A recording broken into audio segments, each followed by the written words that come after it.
Mr. Thomas Winn and Samuel Barnes. How are you doing today, gentlemen? We doing all right? Good evening. Sorry I was a few minutes late because last time I came in, it had already started. Well, you were perfect This today, thing my was friend. like, let's be early, make sure I'm there for the beginning words. But here we are. That's I'm hilarious, early. Thomas Winn. You are here. Early. Well, it's a pleasure to see you. And yeah, we had to switch it today. I had business all week, so it's a pleasure. So, Thomas Winn, I have a question. Last time on Thursday, and Samuel Barnes, and actually this would be perfect for Cheeton as well. Cheeton, it is good to see you. We were talking about philosophy as quote unquote useless. That philosophy is in the business of problematizing problem solving. Mr. Ebert was saying that, where we're so quick to say, oh, we know how to solve the problems. And the philosopher's like, well, hold on there. And there's this funny way too, and Javier did a video on this, on how there's a kind of impotency to philosophy. Like the more you get into philosophy, the more and more you feel like you can't do anything, or you can't make a decision because you always see sort of both sides of different things. And then also how the uselessness of philosophy, also following like a Julian Brenda, puts it outside of capitalization and control in different things. So I would be curious if I were to say to you, philosophy is useless. That is Mr. Cheeton. It's good to see you. And I'm thinking about you and Hannah Ardent on labor and politics and different things. Now we have the good, Thomas Winn. Andrew Luber is a tremendous Heidegger scholar. I'm so glad for you two to meet. Andrew Luber is magnificent. So It's I am good to hear. asking Thomas Winn to respond. If I were to say as a Heideggerian, if I said to you, philosophy is useless, how do you respond to that? Is it useless? What does that mean? How should we think of the use of philosophy? So, Mr. Thomas Winn, to put you on the spot, it's a pleasure to see you. And Andrew Luber, it's good to see you as well. I couldn't think of anything better on a Sunday evening than to be put on the spot. It's good. Provokes me. Beautiful. Ready for the week. That's the question. What is philosophy? Yeah. Like I know a lot of philosophers like to name their books like what is philosophy? So maybe we can start from that question. But as you know, Daniel, like everything I like about philosophy, if it's its annihilating potential, the fact that it's there or not there because it's speculative to undermine what we think is there. Like this is the great act of philosophy as skepticism, yeah. But then the problem is, well, not the problem, but what's noted in modern and postmodern philosophy is that even being skeptical is ready to be made skeptical. Like even skepticism itself is ready to be questioned. Like we can undo all of our concepts and notions about things, about who am I, about problem solving, what is a problem, what's the framework within which I'm thinking that problem. But then that falls upon the fundamental question, like what is philosophy in the first place? Where does it stop? Where does it ground itself? Because if it's not a science in the sense that we understand science today, like empiricism, rationality, looking around, measuring, quantifying, where does philosophy end up in its skepsis? Where does it bring us to if it undoes things or undoes the notions that we have about those things? And even in the relationship between what I think is me and the thing I'm confronting. And I think this is why Heidegger's good and other modern and some postmodern philosophers who are able to think the question of what is philosophy in relation to the ground which philosophy starts to find itself upon in this kind of skepticism. And this is my interest in nihilism. Like nihilism brings us through the passageway of thinking which becomes skeptical. But nihilism, maybe, if it stops there, is not being skeptical about what it's calling the no thing which remains left over in skepticism. And in that sense, for people who want a ground, philosophy is useless. It's traumatically useless in the sense that it doesn't give you the thing that you're looking for. But I think good philosophy is there to make you skeptical, to question it, and to maybe fall upon something which is no thing in the way that we've thought a thing. And then this is where we get to things like the clearing, to the open space, to the no thing which continues to move. And then we can question quality at that point. So this goes to your work, Daniel. It's in the no thing, it's in the skepticism that we can find a different type of thinking, which we can call philosophy, which is questioning relations, scenarios, and seeing how truth appears in that different quality. But I think, and this is what Cadell's quite good at getting with, is and Hegel in that sense, because Hegel is the one who says this in a way. If you stop too soon in the dialectic, and there's always a too soon, because if you stop, it's too soon, you are falling upon a position which proposes something as being the thing. But philosophy is always there to undo you towards an absolute relation, the absolute relation where you can be with things in a quality where you're not looking for absoluteness in the thing itself, in the research study that science would try to get with in understanding the world around us. It's a different quality of truth. So that's my introductory offer to you people here. Well, and now I know there's a Heideggerian. I feel like I'm going to get a lot of support with what I've just said. Or not. Maybe there'll be no response, no thing. Maybe it'll be annihilation, right? Make a clearing for the new Heideggerian perspective to come through. So first, can I just ask one thing? Because this is the interesting thing. I think this came up in the Hegel course. I forgot his name. Quinn, I think it was, mentioned maybe we can read Hegel as being the philosopher of the logic of the clearing. What's left over is a different quality of logic, of being with things where philosophy is actually starting to ground itself again. Is that the question? Do we find ourselves in the clearing where we let things be and just let it happen? Or can we actually find a type of logic, a type of relation which can be thought through notions, And that's my thing. That's my question. That's why it's nice to read Hegel, because he's working through concepts and notions, still. That's my question to you as well. I think that's beautifully asked, and I enjoy putting you on the spot on a Sunday because I know you're going to turn that spot into a clearing. It works out so well. And Mr. Samuel already Barnes, a clearing. I just recognized it as I was. It just worked out. You realized it, so it's all quite good. What you just asked on what is the logic of Hegel? I think it's very profound because to me, it led, as you know, it led me into Leibniz situation and thinking situation. Once you annihilate the thing, then you're dealing with a relation of weaving. And what does it mean to have the logic of situation versus the logic of things? That's quite different. And that's then going to align, like Mr. Barnes does such tremendous work in the Iconoclast. And then we talk about the Scottish Enlightenment, the David Hume, and the grounding of a particular experience in a particular life, where philosophy and logic is based on the suchness of your immediacy, of which you need to clear aside notions and concepts in order to think and to take seriously. So I think for me, it leads to the logic of situation. And I became quite obsessed. The paper I'm trying to do for the end, unfortunately, has already turned into 100 pages between Leibniz and the last sections of Quantum and Quantity. But I think the logic of situation, and then if we think that all intelligibility is actually an intelligibility of an entire situation, that always we have to work against our notions to fully understand, because that freezes the situation and it stops being a situation and then becomes a thing. That suddenly moves logic into being logic really, truly, deeply as a skill, not just simply like a syllogism, but a kind of skill, a kind of judgment, a kind of you have to engage in a whole portfolio of different tools and different abilities. And I think that changes everything. And in honor of Oppenheimer, which I actually had the pleasure of finally seeing, but I won't go into because I don't want to spoil it for people who haven't seen it. We'll just talk generally about the Manhattan Project. But here is a spoiler. I think Oppenheimer is all about sex. The entire movie is about sex. And I hopefully to have a paper on that, just so the algorithm is happy. Oppenheimer's sex is great. Sex bomb. Yeah. Oh, dude, when the bomb goes off, I'll let you guess what that is. So anyway, but it's something so interesting about the Manhattan Project, because there really is this sense of once it gets going, it cannot stop.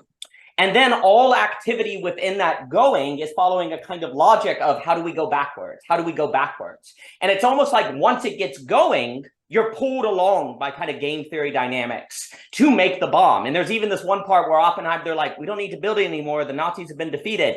But there's like this inability to basically stop the procreative act midway and have to see it to completion.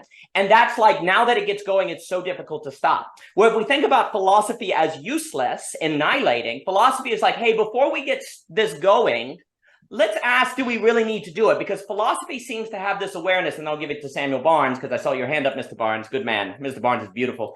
There's this kind of awareness that once something gets going, it takes on a life of its own. And so philosophy, life of its own, baby. Yeah, I got it all day because I think the Oppenheimer is all about this. And so philosophy is like, it's trying to be useless precisely because it knows the unstoppability of use. Once use gets going, once something is implemented, it's so difficult to stop. And so the philosopher, precisely in kind of being on this side of stop, annihilate, is from a place of, actually, it's almost like, I guess I was saying in the last net, like they're super aware of the consequence of choice. Like once you choose to do something, you can never go to a world where you didn't do that thing. And so there's kind of this annihilation. So everything, to me, I've been thinking kind of clearing annihilation in the Manhattan Project. And again, Oppenheimer's all about sex, but I'm not going to go into it for spoilers. But Mr. Samuel Barnes, please. Mr. Barnes, good to see you today, sir. Also you, but I've been reading, obviously reading a lot of Schopenhauer recently. And part of Schopenhauer's metaphysics is that the sexual impulse and kind of the whole point of it is that is man's way of metaphysically getting beyond himself, you know?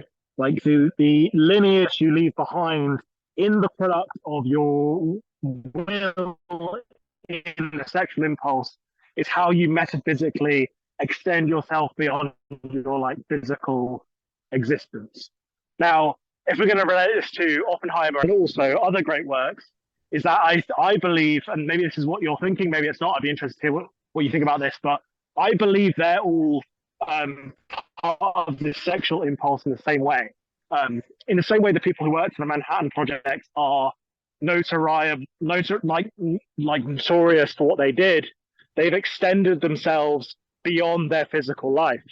In the same way that like a great artist like Michelangelo has extended himself beyond his physical life by the works that he did. I feel like if you're really to lean into what Schopenhauer writes in the world as will and idea, kind of all of the works of man are an attempt to get into that metaphysical space that is beyond the worldly. And I think in this sense, and I think this is something that Nietzsche completely missed when he was a student of Schopenhauer, is that is the shamanic Schopenhauer. I really feel like that is like Schopenhauer as a shaman and as a religious figure. I hope that makes sense to other people, but that's kind of related to what I've been closely reading at the moment. Well, that's lovely, and I enjoyed your talk with Thomas 77 where he brought up Schopenhauer. I thought that was quite lovely. And well, to me on this note, and then I'll give it to Thomas Winn. What's very interesting in the movie of Oppenheimer, though it's not a spoiler, I don't think it's a spoiler, is how you have this notion of the men, like the women in it are resisting the handshake. They're able to not say, they're able to hold it in. They're able to resist seeing something to the end. And that actually seems to be a virtue why the men, they have to finish the experiment. And also they have to be seen as finishing their creative act. The men in the story are not able to annihilate while the women are. And then there's a lot of other things of how there's kind of a double standard with women and like you see, now I'm giving the movie away. So I think there's a lot of tension there, but I think thinking in terms of will and sort of the manifestation of will and its perpetuation is very astute here. And I think you can take a Schopenhauer take of the Manhattan Project. But hopefully, no spoilers, right? But I actually gave a lot of spoilers in the last net. So anyone wants to be spoiled away, go right ahead. And yes, we do have to talk about the movie. I actually wrote like a 15-page paper talking about all the themes and different things I hope to put out. But anyway, let me give it to Mr. Thomas Winn. Mr. Thomas Winn. You're always writing, Daniel. It's very inspiring, you know. It's interesting. I think maybe if we can jump ahead, Schopenhauer, Nietzsche, Heidegger, back to Heidegger. What interested me when reading Heidegger's interpretation of Nietzsche was he brings up the will a lot. Like he confronts the will to power. He says that for Nietzsche, being is will, you know. Like in what Samuel's saying, it's like that which is left over that then in that moment of recognizing that we want to keep on going, you know, we want to get the thing done, the bomb needs to explode, you know, sex bomb. I think, Samuel, that was funny. There's that question of like, is it actually that which lies underneath, you know? So like even Nietzsche's critique of Schopenhauer is that critique of maybe of what it is that remains, you know? Is there something that we need to relate to differently? Do we need to let go of will? Do we need to be the feminine figure that is able to let be in that sense, you know?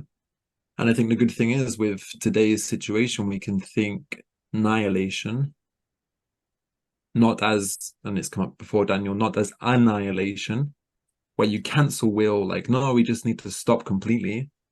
It's about the question of relating to the game that we find ourselves in, the scenario of the atomic bomb, and think through what that is, you know. And the only way to do that is to be with philosophy, which is kind of the authority of annihilation, to let be, not to completely stop and like cessate everything, but just to see if we can be with that differently, you know. Because then I think maybe not so much with the atomic bomb, although there's atomic energy in terms of like sex, it's not about annihilating sex, like, let's just stop and cancel and, you know, I can't follow my will. But maybe we can find something I wrote on called like the will to let. Like we can actually recognize that the only way that this activity or participation finds its grace and its love and its self-movement is by letting it be, not letting go of it, you know. So we can will to let. And what's interesting as well is like, even when you try to stop willing, there's still a will. When you try to let, the only thing that you recognize is that it's still let be of itself, you know. And I think then it becomes more like the virtues of Christianity: pace. That's a Freudian slip. Peace, patience, love, hope, you know, like these kind of fruits of the spirit that arise in that clearing. And of course, then this comes to politics. Like, how do we relate to the atomic bomb? How do we relate to AI today? How do we just keep it going? Do we let corporations do what they want to do because they're the ones who are willing to be first at the cost of the other people in society, you know? And again, this is why the political question is like acting around that idea of annihilation, of letting be, of introducing logic, which is very feminine because it's waiting, it's pausing, it's questioning, you know? It's not just accepting the status quo of the game, of the scenario. And I think that's why, yeah. So that's a very interesting thing that I'm going to think about, is the relation of that atomic bomb, Manhattan Project, and sex. So. Well, and then Mr. Samuel Barnes is going to do one on the Will and Barbie, and he's going to have an AI edited image of Barbie as Schopenhauer, and it's going to be a really good paper, as he told us in the comments. Really looking forward to that, Miss Sam Willem. Good to see you. And no, it's very interesting, and I don't believe these are spoilers because it's history, maybe kind of, sort of, is kind of the idea that you have this idea that because the and I'll give it to you, Mr. Luber, sometimes the hand raise function is cruel and unusual. And it's very interesting because what you see is you have like one of the characters is like, why do you shake their hand? They betrayed you, and so on and so forth. And it's as if the male characters in the movie cannot hold back smoothing over the situation. They're looking for a kind of release. They want to move on. Where the females are like, no, I'm not going to shake the hand, which in one way you say, well, that's really unforgiving. But they actually kind of realize that once you do that, you can never go back. And you're actually bringing that world where it's sort of acceptable. And then, you know, they kind of stomp on Oppenheimer and different things. And what's very interesting, too, is basically because, and also in the Manhattan Project, it is a female that is on the committee saying, let's stop the project now because the Germans have been defeated, right? The female is able to stop the project and not bring it to quote unquote release. But the males can't, like Oppenheimer's like, no, we got to finish it. We got to finish it, right? And then, of course, when the bomb goes off, it's replaying the dialogue from the sex scene in the movie, right? So it is a sexual death and sex are kind of blurred together. But the female characters are able to hold it in. And basically what the movie suggests, in my opinion, is because Oppenheimer is not, and this is a historic fact, is not able, so I don't think it's a spoiler, but it's in the middle, and I'll give it to Luber, is because he is not able to annihilate the Manhattan Project, he therefore leads a chain reaction of annihilation. And it's almost as if you're not able to do that, then stuff gets alive and it kind of goes out of your hands. And in a very similar way, I've been doing a lot recently on Joseph Piper's Leisure, Bases of Culture. And he makes this critical point that leisure is not idleness. Leisure is actually the highest human activity. It's the clearing, it's the annihilation, where the fully human can come out. He talks about the festival, and he says, without a society capable of leisure, it's actually not even capable of work.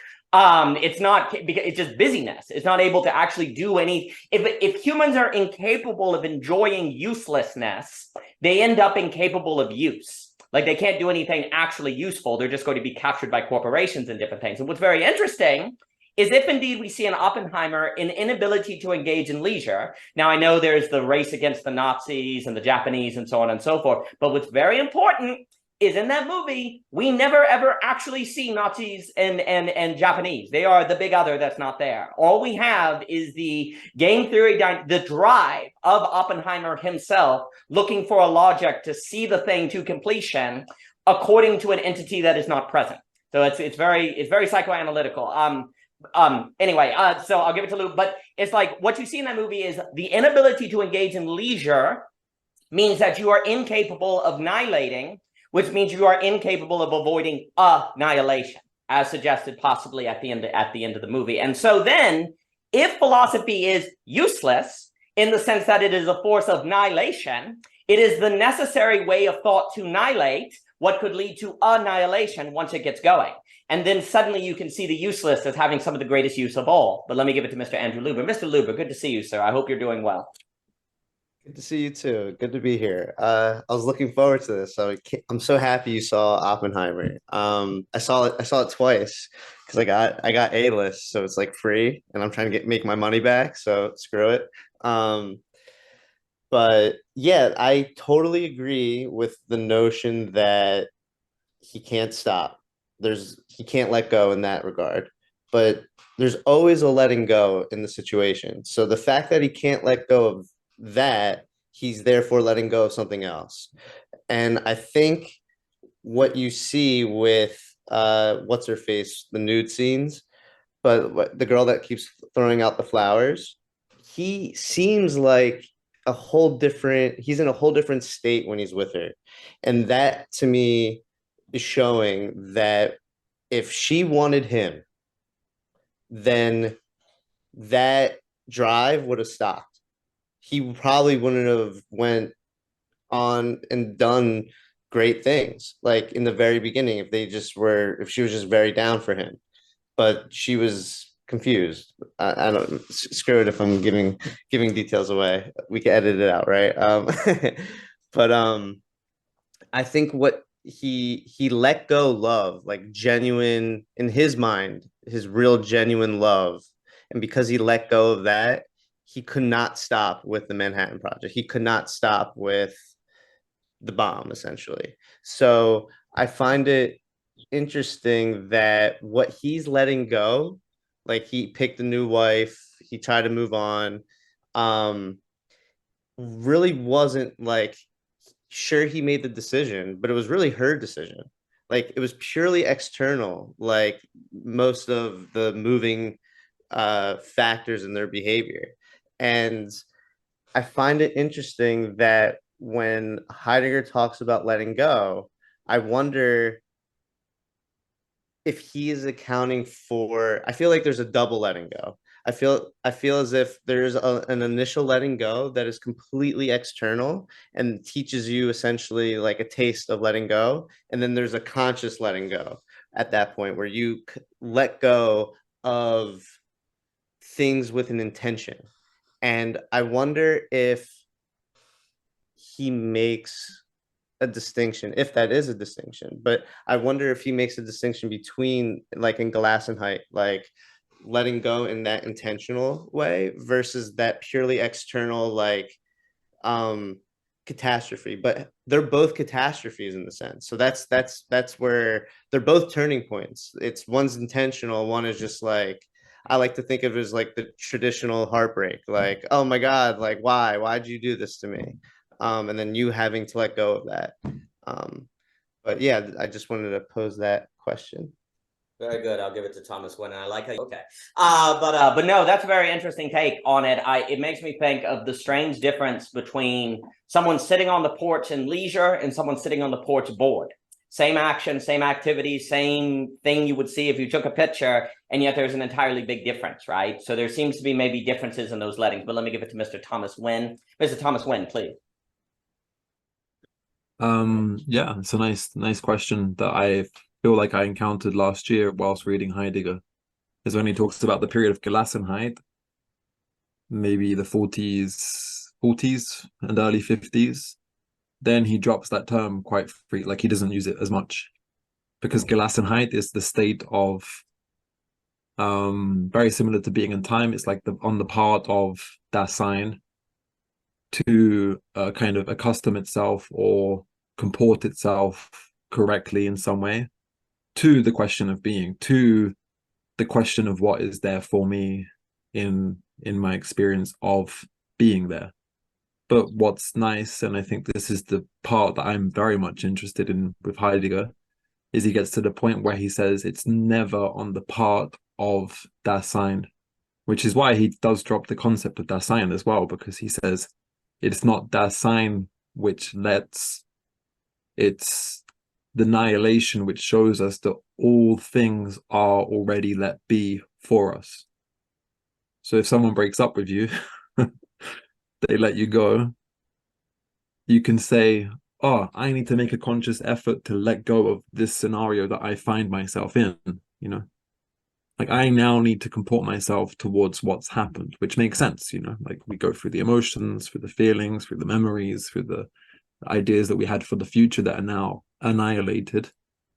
I think Heidegger really becomes more radical and can truly think the question of what being is at the point when he says, I do not need to comport myself towards this scenario, as an example, or to the question of being, because being is itself the letting, which lets. So I don't even need to let. I don't even need to let this be or let this go, because it is letting. It has been let be. So the part, like, so if there's a partner who breaks up with you, it's like the scenarios and circumstances and conditions of life have led this person to let me go. And that's it. There's nothing to do. There's nothing to achieve. There's nothing to be with, because you are already being there in that quality. And I think this is what we are called to be accustomed to, you know, to achieve nothingness in a way. So there's a great Dutch-German philosopher, Rainer Schurman, who really emphasizes this in his work. He talks about nihilism. He talks about the anarchy of ideas, the clearing away of ideas. But he would always emphasize what Meister Eckhart would call like the kind of accomplishment of nothingness. You know, it's like to recognize you don't need to do much. God's grace is there for you already. Like faith in Christianity only comes about when you recognize that Christ finished everything. You're there already, forgiven. You don't even need to believe. But then you can say, oh, that's good news because I don't need to do anything. I think Heidegger gets with this mystical point at that point when he says, things are let be for me. I have been let go in the mind of the other. And that's it. Like, that's the scenario I find myself in. I think this is why Heidegger's really impressive for me, because he gets with this a lot, you know. I think Nietzsche does as well, because Nietzsche says life's becoming of itself. We find ourselves in the rapture of what's happening, and that's to be affirmed, you know. I think so. You see this in Heidegger, like, so from even between building, dwelling, thinking, through to the end lectures, like there's art and space where he talks about this as well. Like, you know, a sculpture is there for us already. It doesn't mean I stop and just look at sculptures, because sculptures need to be by the person cultivating it. But all they're showing is that everything that a sculpture is already there for us, you know. I think this is the grace of Heidegger, which I find helps me personally in my personal circumstances, you know, to realize that if that is somebody's decision or mindset or way of being, then that's it. And again, this goes back to what you said, Daniel. It's not a kind of passivity. It's at that point you can find the leisure of being with it and engaged with it and giving it care and attention, and giving yourself care and attention in that space, you know. Yeah. That was wonderful. So I have a few things. A few things come to mind. So first off, it's very interesting, because if we were to take this in the situation of a literal breakup, you've broken up. So there's two kind of responses people tend to have of it. Oh, you need to intentionally work through your emotions, right? But there's an interesting way in which, if I just think of my own life, that there's sometimes where it seems that almost makes it worse, because you're being intentional about letting it go. So you're thinking about all your time, and it actually then kind of like keeps it alive for you. But then there's another form where there's not thinking about it, and it becomes a kind of repression, right? Like you're repressing it. You don't want to face it. And then that leads to a kind of blowing up, right? So then the question becomes, what's the difference between this letting and maybe repression, right? And it's almost like, if I take the leisure example, if it's like a breakup, the idea that almost Heidegger is trying to suggest is that when you don't go look for the emotions, like the pain, but when the pain shows up, then you face it, you work through it, and then you let it go. So it's like that would be a kind of leisure posture where it's almost like the difference with repression is where when you feel the negativity, you pretend like you don't.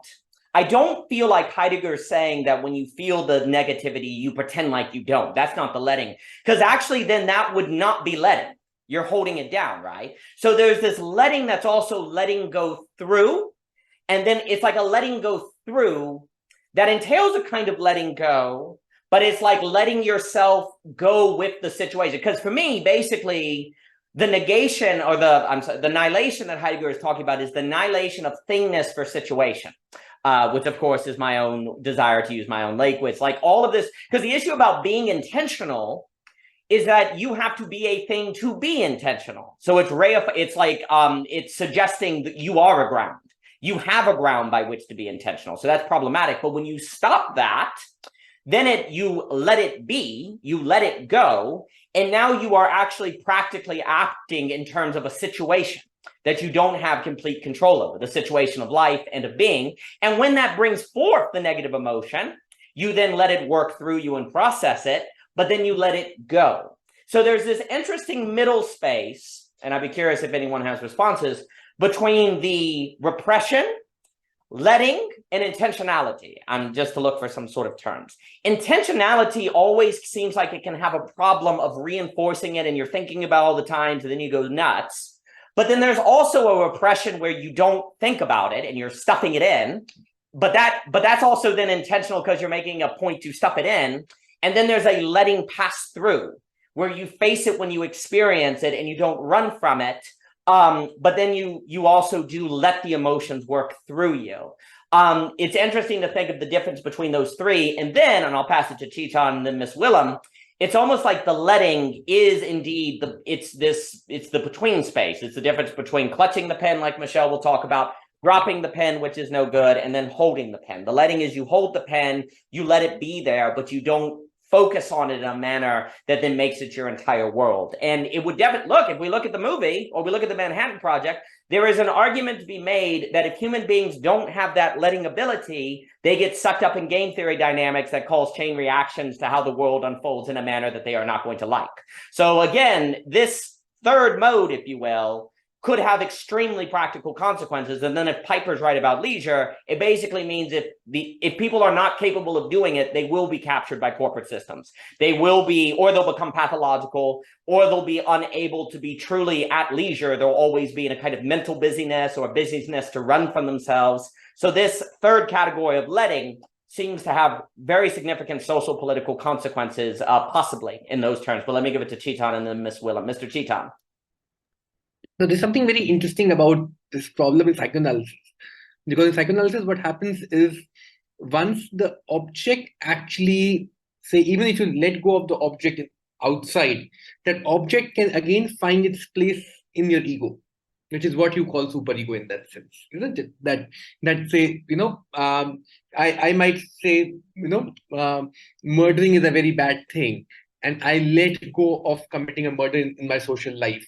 But my superego can then place that act of murdering within my ego in such a manner that I can start enjoying not murdering the same way a murderer would. That is the real challenge, that human beings find it much more easier to suffer than to actually overcome that object.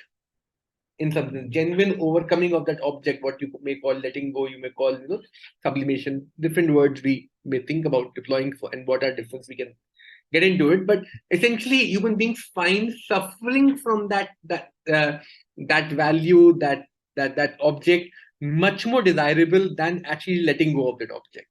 And how do we understand this economy of this problem? Just putting it out there. So there's something about the economy of this problem which we haven't thought through.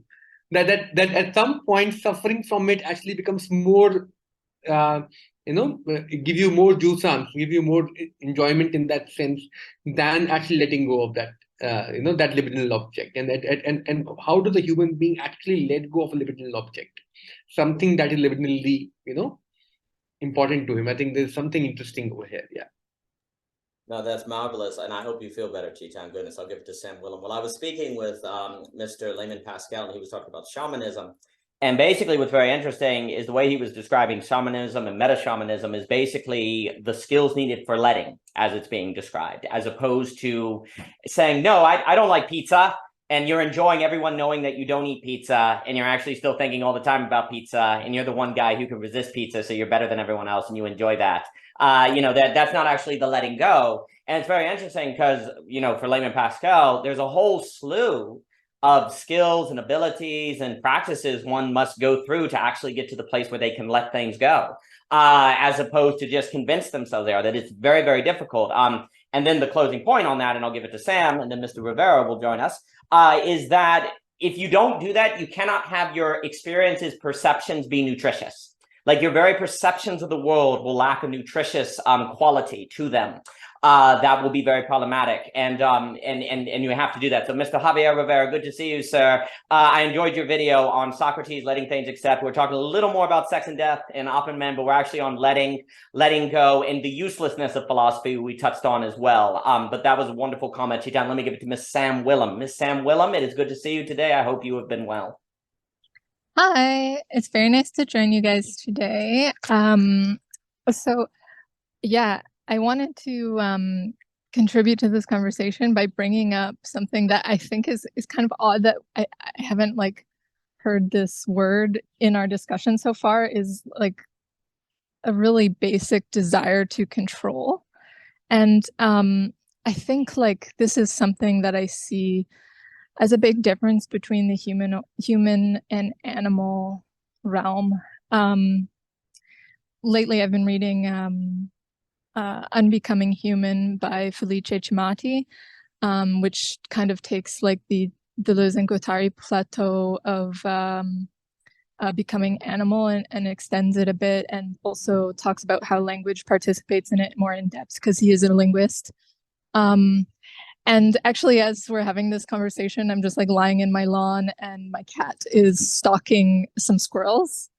And I think what we can learn from animality is that there seems to be no desire in animals to control other beings in the way that we so often do, even when it is just a breakup, and then we get these fixations about how we're going to we become masterminds who are going to create this whatever kind of future we desire, and yeah, I think this is the antithesis to the letting that you guys have been bringing up. And I think it's really, really, really invested in a very unsophisticated or dumb form of causality, notion of causality, and usually very invested in materiality. And we try and plan things. I mean, this kind of reminds me, Daniel, of an essay that you wrote at the beginning of the year versus the difference between vision and planning. You can hold vision in a letting or allowing way, but you can't really plan. You can't merely plan. It's hard to merely plan and hold allowance. It's usually more of a control. And I think the way that I don't think I guess I'm noticing the difference between the human realm and the animal realm in this inclination, but I don't think it's sort of innate. I'm not trying to be a Hobbesian about this. I think we just are and maybe philosophy is what we need, but because I think there's a way in which you're saying, with the analogy of the pen, you can grasp it, you can drop it, or you can hold it. And in order to, it's sort of a relationship of understanding that you have to the pen and its context and its way in the world. It shall, that it will fall. You need to understand that so as to hold it. And it's about your relationship towards it.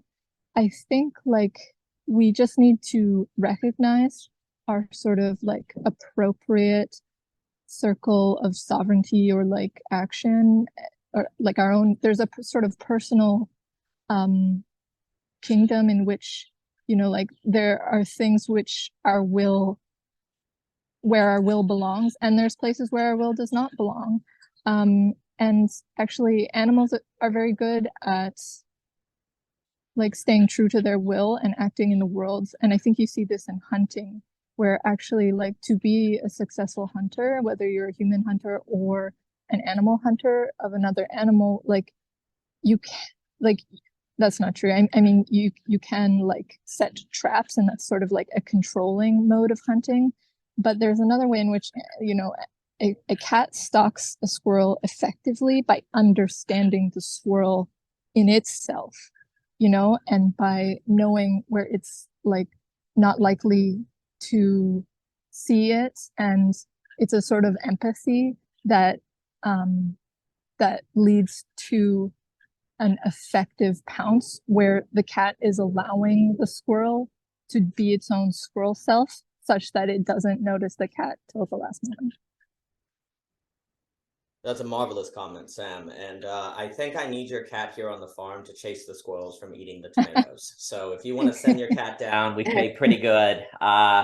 I really like, so, you know, there's a few things. First, I think bringing in control is very good. And it does make me think of Mr. Javier Rivera's recent video on the idea that one of the reasons philosophical dialogues break down is because everyone is demanding for everyone else to follow their definitions of thinkers, their interpretations. They want kind of control, and so it doesn't work. Whereas what you see in Socrates is a letting, whatever people bring to the conversation is what is accepted. And there's a kind of letting there. And if you don't have that dynamic, if we spend the whole time saying, no, Kant really said, no, Kant really mean, then nothing works. So it's interesting, that dynamic that I think aligns with what Javier was saying. And I think also what's interesting to me, because I know we've spoken before about Simone Weil, are animals capable of attention?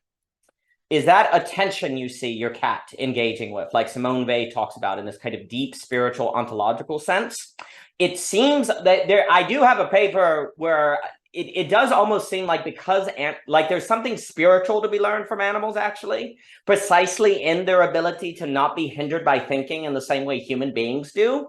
But then there's a way in which that natural kind of understanding situation versus controlling situation to work with the situation lacks a certain quality of meaning that can only be gained from thinking phenomenologically, but then the nature of thinking is not to let go once it holds on. So like there's a difference between never holding and letting go. And what I'm not sure is like, is Simone Weil's attention require letting go, or can you just have never holding? Because it seems like you have to sublate thought to get that. And another way to put it, I've been thinking a lot between the difference between intention and attention. And intention seems to be on the side of plans, things, intentions. Attention seems to be on the side of visions and situations. And it seems really important for human, and then that would be letting as well, attention. And it seems very important to somehow move in the direction as the human being toward the attention, which to me does have something more animal-like in that quality that needs to be learned, but it's difficult for us to do that. So I think bringing in the animal question is extremely, extremely useful. And I will speak, and yes, I do think we anthropomorphize in problematic ways to keep us from those kind of understandings, Sam. That's exactly right. Let me give it to Javier Rivera and then Thomas Winn. Mr. Javier Rivera. Hey, so so nice to be here. Taking my work break, I guess. Yeah, Sam said something that this element of control I want to bring in topic. I think part of control is the fact that we can, at least in some sense, think the future, right? That we start thinking about, what can I do? You know, what is it that I can do now? What can I do tomorrow? What, you know, and I think part of the element of planning is the fact that we can, in some sense, have a understanding of the future. But then I also feel like, because we have an understanding of this future element, we in some sense don't belong because I almost feel like we're the only beings that don't belong. We don't know how to belong. Everything else seems to belong. Seems to know how to belong. The only thing that doesn't know how to belong is the human being. And it would seem that actually, because we don't know how to belong, it would make sense that we would want to control that unknown of not knowing how to belong. That's just my immediate impression anyways. And then this idea of attention is really interesting, because it does seem like the more you attend to things, it kind of does force you to let go. I think I'm thinking about, like, the more you look at a picture, right? You may say like, oh, it's this thing, but then it slowly starts creeping up on you that, like, you're like, oh, maybe actually I'm wrong. It's maybe not that. So there is this interesting dynamic that attention does kind of, like you said, Daniel, does force you to let go the more you attend to things. So that means that if we're connecting letting go and attention in this manner, it would seem that control seems to correspond maybe to a lack of attention, to a lack of attending, maybe I'm willing to explore that with you guys, but yeah. That's wonderful. I'll give it to Thomas Winn. And so first off, so being in time is anti-letting, huh? Being in time, anti-letting, eh? So you got to work from being in time to the later Heidegger. Very nice, very nice. I definitely think also what's important is that sociologically speaking, belonging worked because of the conditions of belonging were given. Once you're looking for and asking about belonging, the givens are gone, and now you have to move to letting. That's the whole sociological condition, like problem we have, is once givens collapse, you encounter the godal incompleteness of society itself, which is only able to ground itself when you do not ask questions about that grounding. And once it occurs, there's a snapping, so you have to look for a new way to have that belonging. But all you have is a history of the previous way, and you have to negate sublate into something that's going to be closer to letting. But then what does that look like? And I will note for Mr. Piper, leisure is to occupy the fullness of time. In the state of leisure, what you're doing is you're occupying time more canonically, like the wholeness of time versus sequentially, because he talks a lot about leisure is about basically being able to let the future be, because it is. And you attend to that as opposed to intend, which is interesting too. It's like intend is where you're just tending to yourself inside as if that's the world out there. But really, in order to deal with the world out there, you have to give it attention. But the temptation of time the temptation of the future makes this very, very difficult, especially if everyone around you is saying you're wasting your life, you're not doing anything because you're leisure. And so you have the sociological pressure as well that is push you in the direction of intention away from attention. And then you work for 40 years at a job you hate and you feel like you've done something with your life only to find that in your hand is a handful of dust. But anyway, Mr. Thomas Winn and then Sam Willem. I don't think I've written as many notes in a very, very long time. So thank you, everybody. This is really thought-provoking. And I don't normally make notes like this because, like, I think each person that spoke has, like, said something. So I've actually written down a few things. What Sam said, like, made a note saying, like, perhaps animals are in a kind of quality of being which does not abstract or make non-actual their movement with what happens of itself. In like a speculative sense, because of course, like, animals are rational in the sense that they learn, they adapt, they adjust to what's happening. But that's the question, like, what's the difference of quality in the thinking that we participate in when we also adjust, Then of course, like, being here as human beings, we also have the question of our own being for ourselves, like, who am I, That's an adjustment, but it's of a different maybe quality.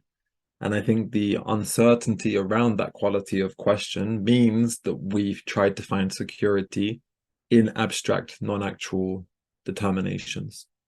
Like, oh, it's okay, I am this.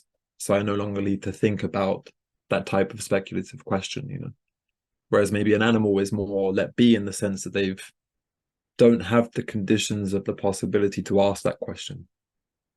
So that's a kind of freedom. But I think this is the beauty of being human, is we have the freedom to be with the question of our own being. And that itself is what's thought-provoking. It's there because we are here. And it's always, you know, like this is Heidegger's initial enjoyment in a way. And I think when Chaitan talked about psychoanalysis, it made me think about Zizek, who talks about the moment of acceptance in psychoanalysis is the moment of the final moment of psychoanalysis. You know, like it's the moment of, some people might say reconciliation, but the way Zizek interprets it is a reconciliation with the absolute notion, which for him is the fact that self-identity, the idea of the other, is always cracked, inconsistent, and lacking what we hoped to have found in that notion, you know. And it's when we accept this that we can let it be. So if there's a political system which we're engaged or thrown into, the moment of change, radical change, happens when we realize the scenario, the game, is itself inevitably cracked, because then we can think a different quality.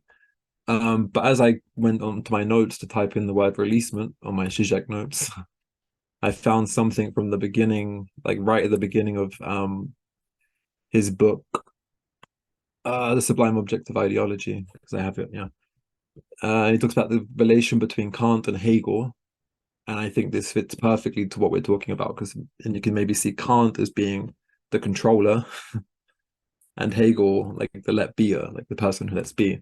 So if I can quote it, Zizek says, in Kant, the subject actively synthesizes or confers unity on the content by which he is passively affected. So there's a doing on behalf of the subject. There's a control within knowing. And then he says, for Hegel, on the contrary, at the level of absolute knowledge, the cognizing subject is thoroughly passivized. He no longer intervenes in the object, but merely registers the imminent movement of the object's own self-determination. The subject is thus, at its most radical, not the agent of the process. The agent is the system itself, which automatically deploys itself without any need for external pushes or impetuses. So this is the moment of Hegel. It's to recognize that what is there for you is let be there. The notion is already there for you. Your self-identity is already there for you. And you don't need to be involved with it, which means you can perhaps have a more animal way of relating to it. And this is Hegel's point, like spirit is a bone. Spirit is that which moves up itself, you know, so that the dialectical process is to get you to that point of releasement. And if I have time, this is where even Zizek talks about Gelassenheit, which is releasement. So Zizek says in the same, the beginning of the Sublime Object of Ideology, absolute freedom is here literally absolute in the etymological sense of absolvere, like, which means releasing or letting go. And these are Zizek's words. Schelling was the first to criticize this move as illegitimate. After Hegel completed the circle of the logical self-development of the notion, and being aware that the whole of this development took place in the abstract medium of thought, Hegel had somehow to make the passage back to real life. However, since there were no categories in his logic to accomplish this passage, he had to resort to terms like decision. The idea decides to release nature from itself, terms which are not categories of logic, but of the will and practical life. This critique clearly misses the way the act of releasing the other is thoroughly immanent to the dialectical process. It is the conclusive moment, the sign of the conclusion of a dialectical circle. Is this not the Hegelian version of Gelassenheit? So what this means is, and so basically this is what really interests me in my research, is to know that in being with ourselves and being with the other, the condition of the completion of the dialectical circle of thinking our own self-identity is to know that our own notion is already let be for itself. And that really is the thing to be with, you know, to know that I'm not progressing to some next step or to some true self-identity that I have attained through controlling my own self-relation. It's really about this kind of releasement, you know. And I made a comment saying that being in time is kind of like Heidegger with a controller, a television controller, trying to turn off the television, which is already off. But again, it's his initial attempt to think the question of being. So then after he realizes like, oh, being is already the annihilation. I don't even need to annihilate my notion of it because that's what it is. It is that which undoes, you know. Yeah. I think that's beautifully put. I'll give it to Sam Willem. I should note that Layman has been saying that basically today, religion and spirituality and philosophy needs to get back to a pre-society, and the shaman is more animalistic religion, more animalistic spirituality. And if we're at a time between, if this is a world, if this is an age between worlds, to use Zach Stein's phrase, well, then these religions and philosophies were before society and they were more animalistic. So maybe that's something that we need to look at. It also seems as if human beings are capable of a special quality of freedom because of a freedom that could annihilate them. Like we're capable of some quality of being because of a thing, if we say freedom or being or whatever, that can annihilate or abstract us. Whereas maybe an animal doesn't have that, but then they're not at risk of the same annihilation and abstraction that human beings have, right? But that would ultimately mean that if we use the phrase being or freedom or what have you, it's as if the point of being is to let it go. Like, because there's a difference between having a thing, there's a difference between letting something go and never having it. And the revelation of Heidegger seems to be that this thing that we have is there to let go, because then the quality of life that we have from that letting go is unique and really the only way. Because once you try to hold it, you're in the realm of intention, reductionism, thinghood, and all of the neuroses that come from that. So it's as if humans, what makes humans human, the human quality, that special human quality is precisely the thing that threatens the human being. In the moving to the realm of intentional, of holding as opposed to letting go. But let me give it to Miss Sam Willem and then Chetan. Miss Sam Willem. Hey, yeah, I wanted to bring Chimati into this a little bit because he's a linguist. He really feels that like it is language that it gets kind of implanted into the animal tissue of a human body.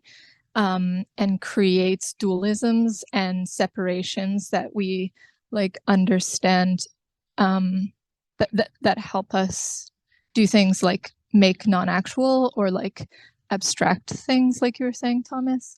And you know, like an I supposes something that is not I.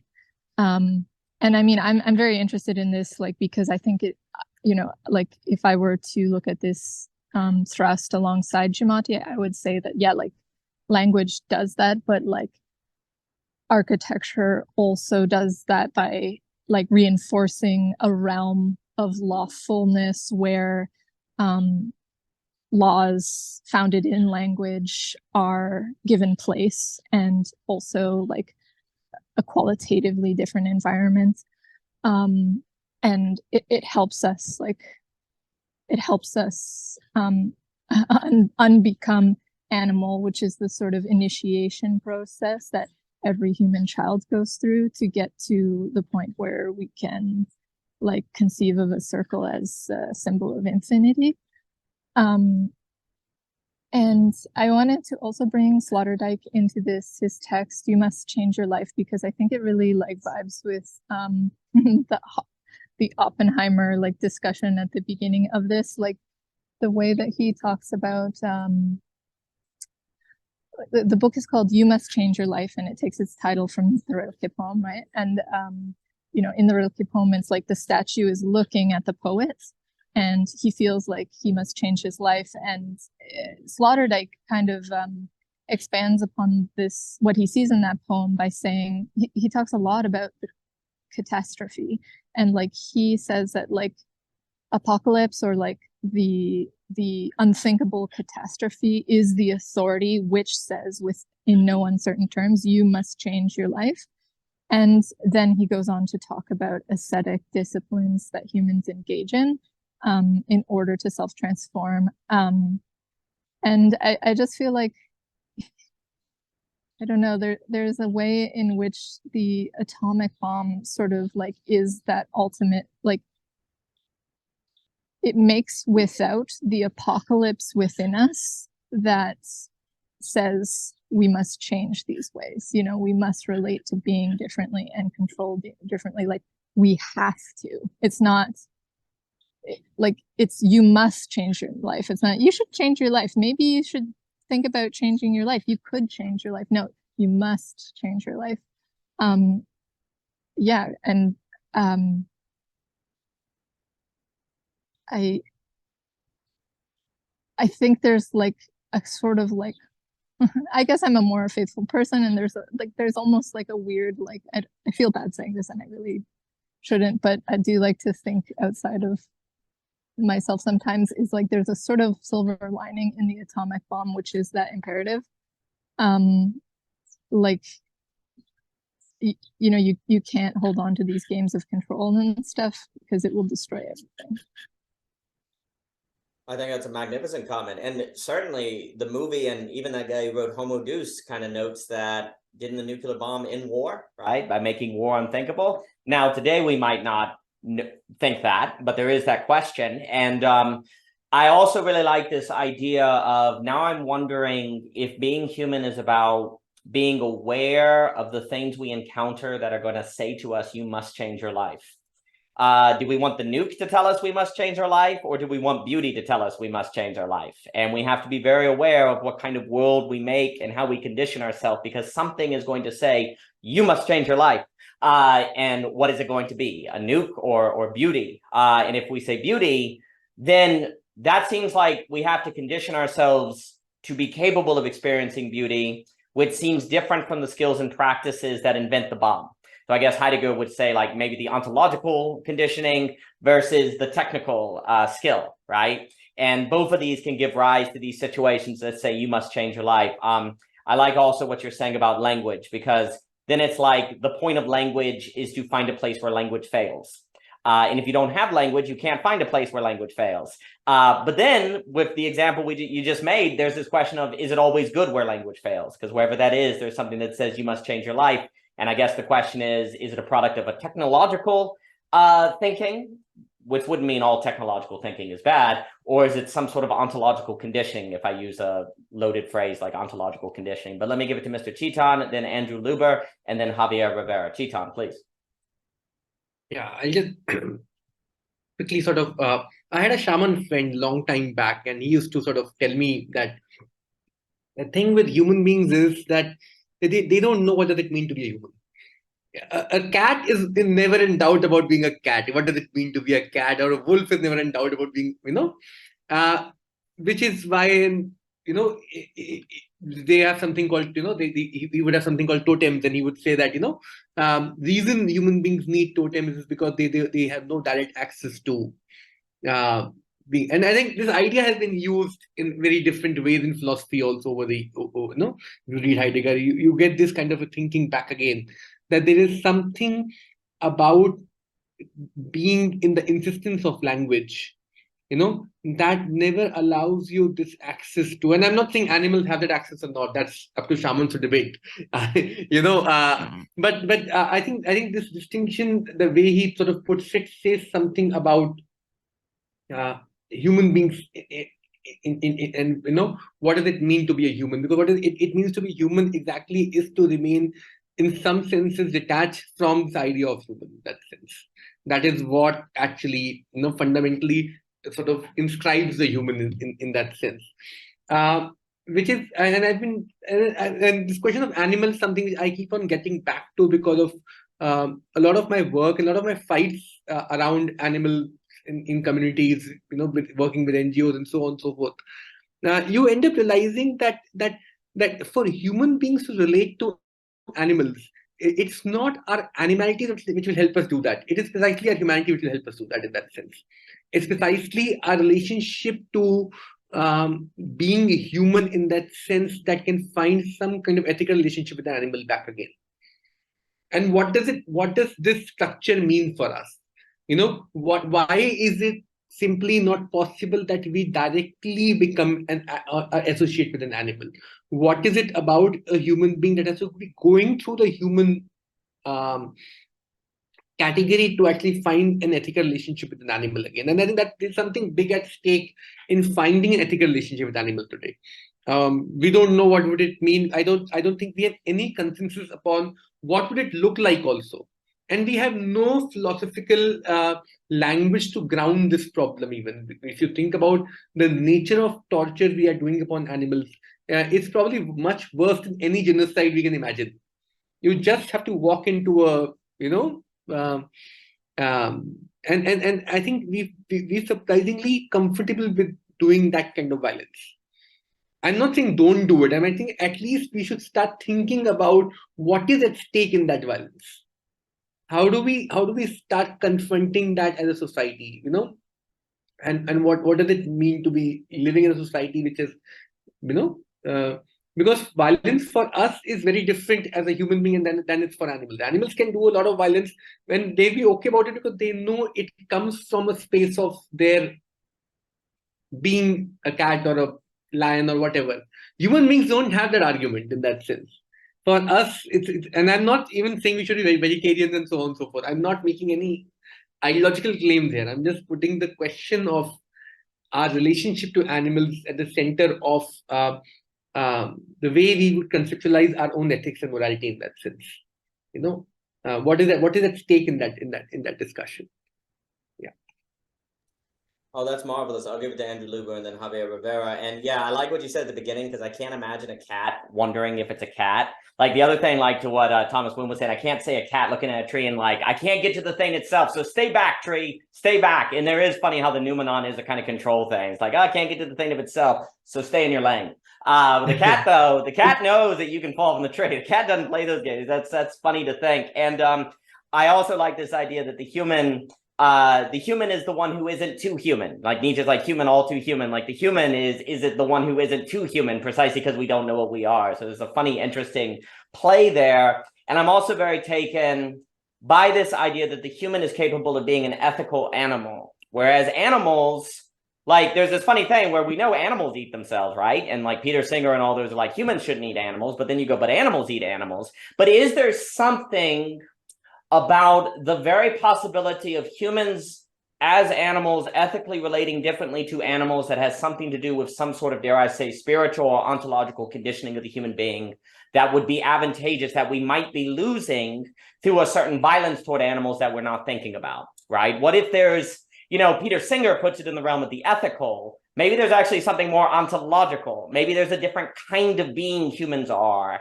who do that sort of thing, because then they don't think about animals being as real as humans, really. And maybe there's a problem in that, because I do always think, and I'll give it to Mr. Luber, like, a lot of times when people talk about like the afterlife or heaven, they talk about being able to fly, they talk about angel, all these different abilities. Well, dolphins have like echolocation, and apparently mantis shrimp can see lots of colors human can't. So isn't there a way that animals have abilities that humans like don't have, but they always wish they could have, right? Like there's some sort of like skills and abilities that in a way animals are more advanced than humans are, but we kind of discount those because they're not in terms of reason. What if there's a way to relate to human beings to sort of suggest that animals have different revelations of how one can carry themselves in the world that we are not taking seriously or thinking about because of the assumptions about how we treat animals? So maybe there's some sort of ontological change that is lost when we don't think about our relation to animals. I'm not sure, but it's a very interesting thought. Can I? Yes, please. Just quickly. So, one of the things we need to see about it is that shamans for centuries have believed that through their relationship to another animal, they can find their relationship to what they would call money tao in that sense, essence of the, so they would say, everything has a money tao in that sense, and then you have collective money taos, and then you've got called a getch money tao and so on and so forth. But it essentially means essence if you have to translate it into, simple,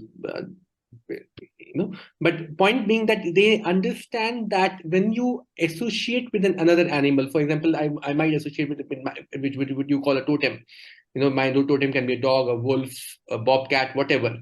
They understand that I can get in touch with my money tao because I have a totem, and that is how you find a totem. They already have this idea in place that animal can actually help you connect with yourself back again. Because animal has a connection you don't. There is something you can access through the animal which you can't yourself.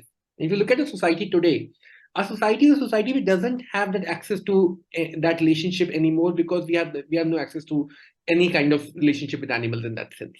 There's something fundamentally lacking once that goes out of the picture within the social realm itself. And how do we think through that problem in that sense?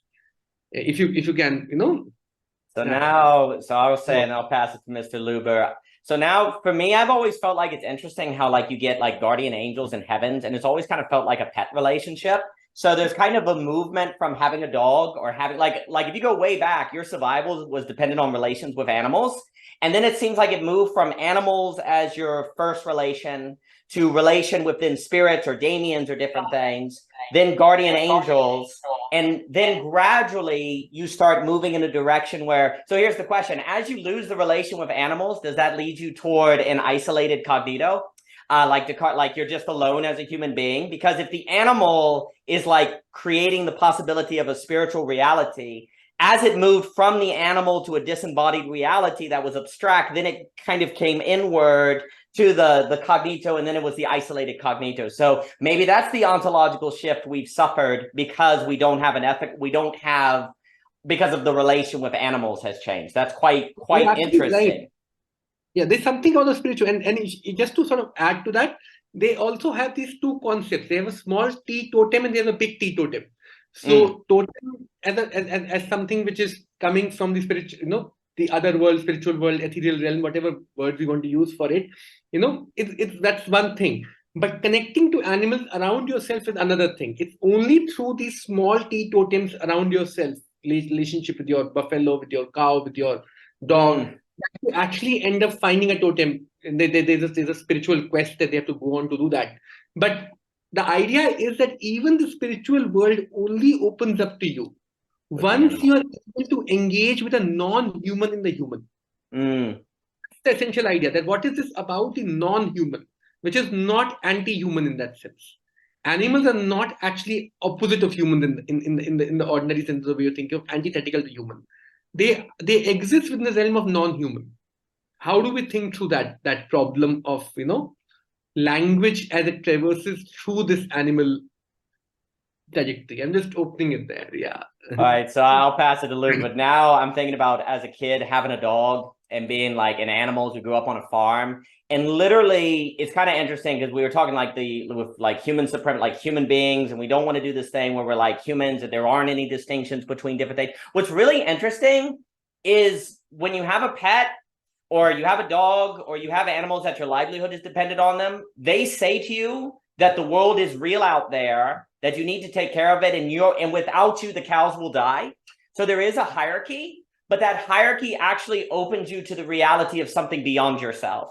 So there's like an impoverishment without that. This is very interesting move. So then there is a world to let be. There is a world, a situation to let be, as opposed to just things to instrumentalize. I'm sorry, Mr. Luber. So Heidegger and pets. Mr. Luber, tell me why having a puppy is going to make me Heideggerian. This has been great to listen to. I really have to emphasize that. A few comments on the animal stuff, and then I want to talk about the active element in being with regard to Heidegger.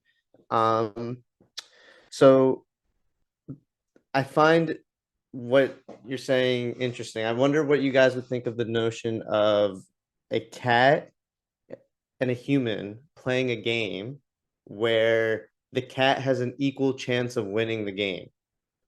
Like both parties are, just like in chess, like two humans are playing, in theory it's equal. Like if there was a game like chess, obviously it's not chess, but a game like chess where a cat would be able to play the game and it's fair for the human to play against them. But I think it's interesting. A dog is very active toward how humans grip things. Like when we're gripping things, a dog will be active towards our gripping, whereas we humans aren't as active toward the dog's ability to, let's say, smell. Like if we were to get into the mind of a dog, I'm pretty sure we wouldn't understand how they understand smell. It is so beyond us that we can only be curious about it. We can only wonder about it. It doesn't seem like we have that wonderment toward animals as much as they do toward us. honestly. And I think that has to do with how we're both part of being there, that there are elements that exceed, there's an excess in a different way. And because there's an access in a different way in the experience that we all share, that's how we are part of the same experience. The fact that we have different excesses in the experience only gives credence to the fact that we all are sharing the same experience. So paying attention, being active toward how things are, the excess is different, meaning from our position looking at their position, it is beyond us. If we pay attention to that and focus and maybe be creative toward that, perhaps we can have different insights where we can actually, I think this is more sci-fi and far-fetched, but where we can see that other position from outside of our own position. That would be very interesting to me. Okay. Active being Heidegger. So I just wrote this note down and then I kind of want to riff off the note, but basically being speculative only insofar as you're speculating under a true theme, which to me is having a view from ontological difference. Once theme is viewed from that ontological difference, then there's this whole participation aspect where you are understanding what's letting come into presence, the presencing. You're seeing that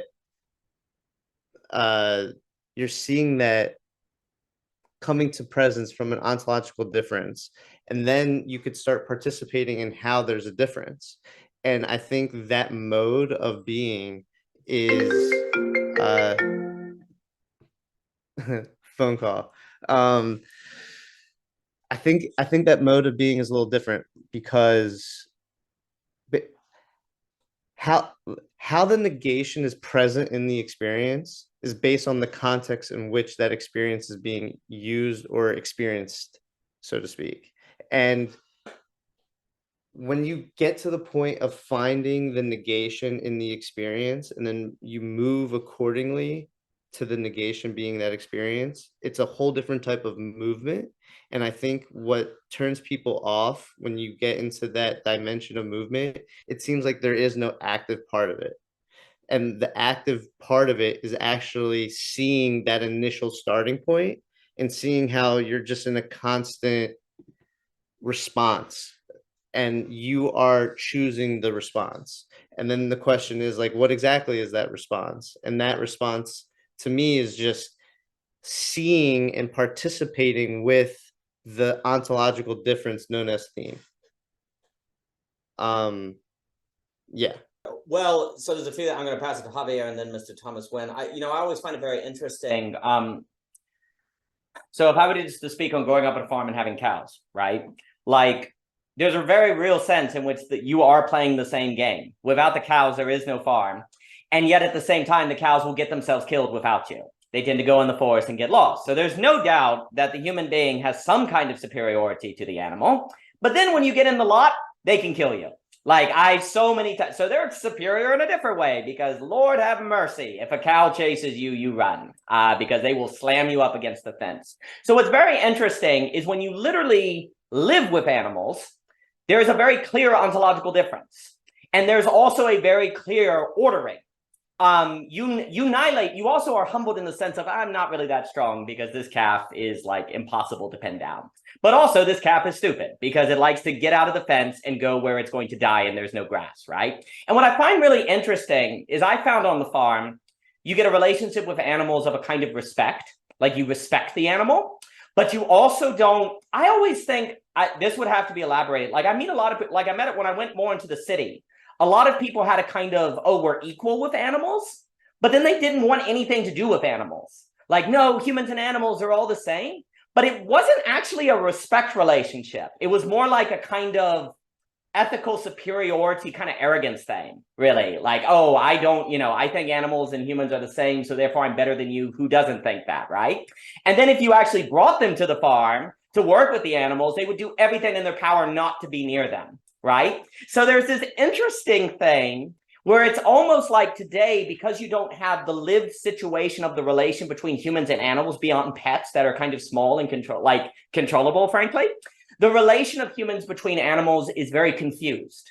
There's no real ontological difference to weave together a meaningful situation where difference is acknowledged, but there's also respect.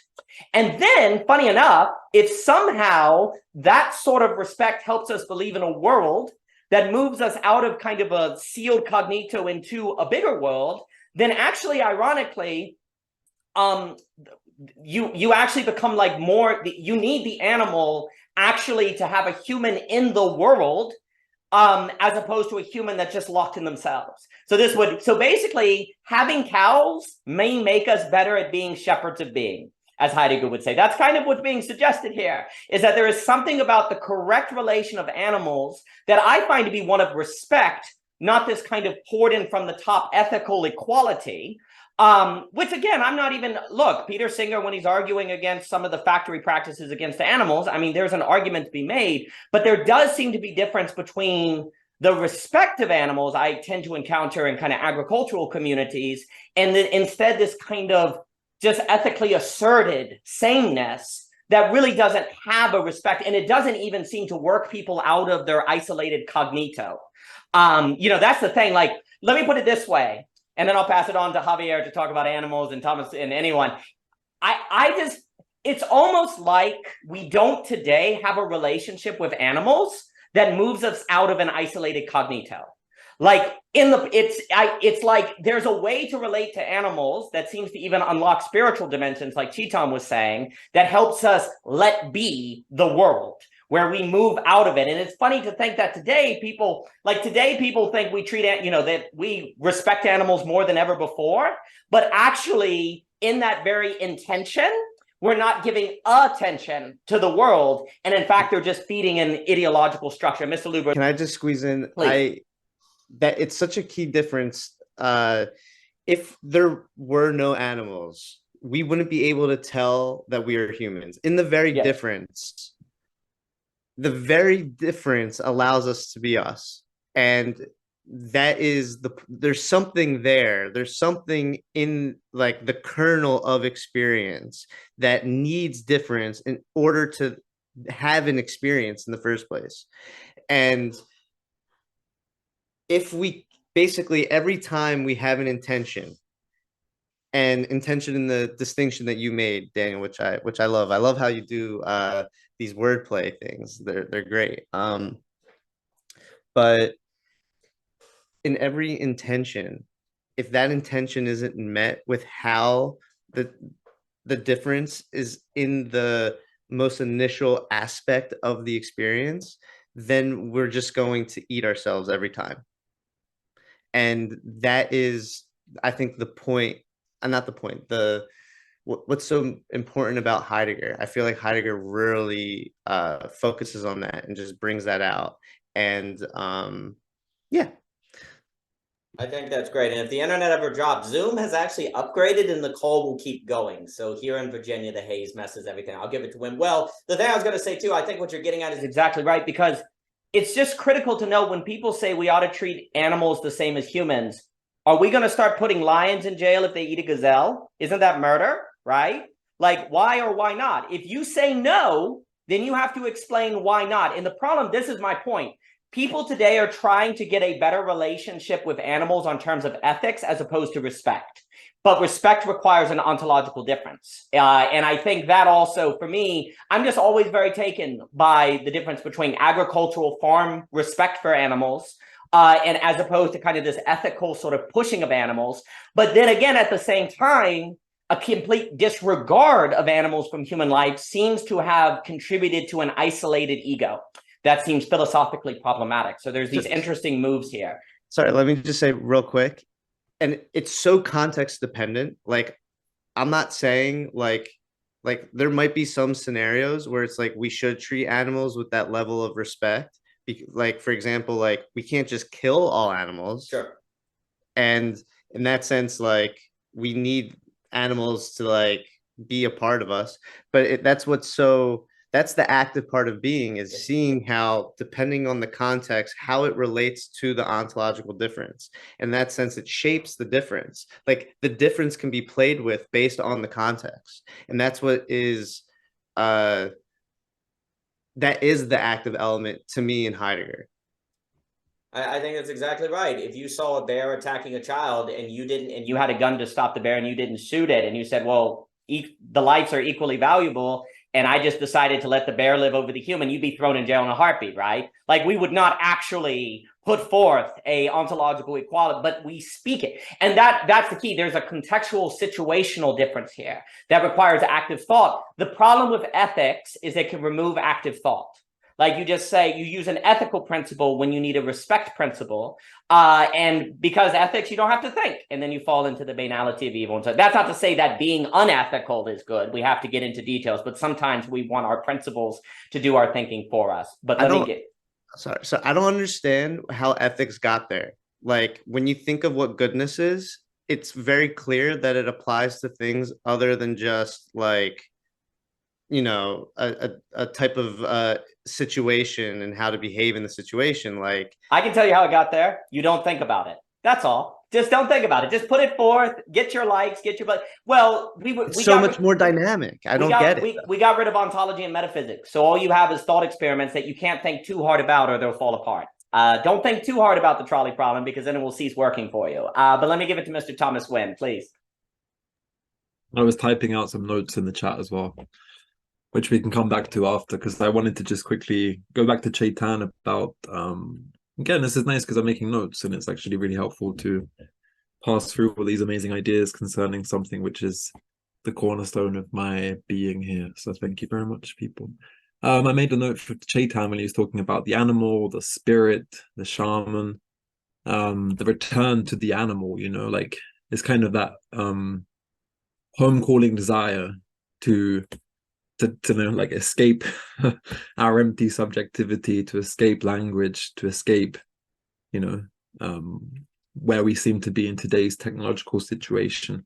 So I made a note saying the impossibility to overcome the contemporary situation, which for me is easily understood, or not easily understood, but is understood as the abstraction of nothing in wanting to return to the animal. Because I think when we try to return to a place outside of language or speculation or thinking, we seem to confront nothingness. Like it's either like thinking or death, you know, like it's being human or death. It's thinking or, you know, confronting. Because like, what is it that we would return to if we were to return to a type of consciousness which is not human, you know? Like that question itself creates the ontological difference. It makes that gap appear in our, but then that's the point. Like that's what Death Drive is, I think, is to return to that kind of moment that never was, in that sense. Then I made a side note saying the only absolute choice is to recognize that thinking is always already being, for our own being there as human beings, because being and thinking are not different. This is Hegel's whole entire thrust, in my opinion. Like annihilation and undoing and skepticism brings you to the unity of being and thinking, or a pre-unity that's not determinate, you know. So Heidegger would say it's not even determinable, as like even the distinction between being and thinking is itself also undone. But that's where you find the clearing. And I wrote, this is a kind of releasement to what is, let be already, spirit as a bone. And I think this is where we as animals, because we are animals, can affirm the fact that we can even think through that problem. And that's the condition of freedom, is that we as human beings do not need to return to a kind of prior state of animality, but we recognize we are animals who can think. And that itself becomes the moment of freedom, because we say, that's amazing. Like I can think my being there, and maybe discover some absolute choice to accept that that is how things are. And then maybe the rest continues on as a kind of releasement. So I'm not trying to control the animal in front of me. I can let it be in its own particular way of being, which goes to the last note I made. I made some more in between, but maybe I can jump to this. letting animals be is to also not run up to 30 cows and scream at them because you're excited. Because letting means seeing and knowing that you can scare them, that they can trample you. Like people in England die often from cows trampling them in fields because they just expect that cows are nice. So being in the world, being in that scenario is to use your mind to say, okay, nice, like let them be in their way, you know, but don't scare them because they'll trample you. And that's the responsibility of scenarios, I think. But if I have a bit of time, like just to go to Andrew's point about the ontological difference, which is an important theme in the early Heidegger. Yeah, it's like it's what he would say is what enables us to confront a clearing, which is the moment where you can look at the cows and say, oh, how beautiful they are that they are there. And then you have the logic of the clearing to say, okay, nice, but let's like, you know, not trample, like not go up to them so quickly. And if I can just like quote something, because it's from Country Path Thinking, I think. I can't remember the name, I haven't read it in a couple of years, but there's a note in a conversation between a guide, a scholar, and a scientist, and they're talking about what it means to question something, like what does it mean to be human, what does it mean to be an animal, and a type of answer that we're expecting to find. So the guide says, but what, and the guide is Heidegger in my opinion in this text. The guide says, but what if, as I have already said, questioning is not at all the way to essential answers? And it seems to me that he who inquires into being and devotes everything to working out the question of being does not truly know to where he is on the way. And then the scholar says, I agree with you without reservation, of course, because it's Heidegger. Then the guide says, if, however, this inquiring into beings and into being is the proper and sole concern of thinking, yet questioning cannot be the proper way to the answer that is here sought, then proper thinking does not at all consist in questioning. Then the scientist says, and it has never consisted in that, but rather in answering. Then the scholar says, but answering was always in answering to a question, and so decisively so, that all efforts were aimed at gaining the right formulation of the question. And this is the important point now that I wanted to say. The guide says, originary answering is not an answering to a question. It is the answer as the counter word to the word. It's to question the word you've been given. The word must then first be heard. So what matters is hearing. So the point I wanted to make is, in the question of like, are we animals that, you know, like what type of consciousness are we? How can we go back? Is there a back? This can only ever be answered in our relation to where we are in the clearing that we as human beings find ourselves in today. So we let that clearing speak to us, and we find that we can't escape thinking because we are thinking. And then we can have a different quality of being there, you know? And that's what the difference does. So the difference between us and other animals enables us to become skeptical and to recognize that even the desire to return, which in psychoanalysis is a big theme, isn't there in a way, because we are also there in our own way. Yeah, and I had a different point, but that's probably a bit too far off. Yeah. No, I loved all that. And well, there's a few things that come to mind, like when you talk about, you know, this idea of the English peasantry going up to cows and getting kind of killed and stomped on, and then our kind of different being in the world being there. And it's almost like we cannot help but have our thinking and orientation to the world structured by the way that we are being there, because it is always organized in relation and in the world, even if we don't know it. And what I find very interesting about that is because I guess when I think about the animal rights conversation, or animals, like this kind of idea that you always hear that humans think they're superior to animals, right? I don't recall ever in my, you know, I'm just anecdotal, that's all I got. I don't recall ever once in my life thinking I am superior to deer, animals, or chickens or anything when you live on a farm. Because the deer is way faster than you, the cow can kill you, and the chickens, they like to peck your ankles. Like the notion of being superior to animals was never in my mind. I can't even think that. What it was is different, right? Like different from animals. And then basically the other thing is it's basically what ends up happening is if you have to choose between animal life and human life, you choose human life every time. like what is often called like a kind of, oh, humans think they're better than in animals. It's more so the case that given that there's a choice or that humans are in danger, then humans come first. Given that humans might starve, humans come first, right? Those are the kind of principles.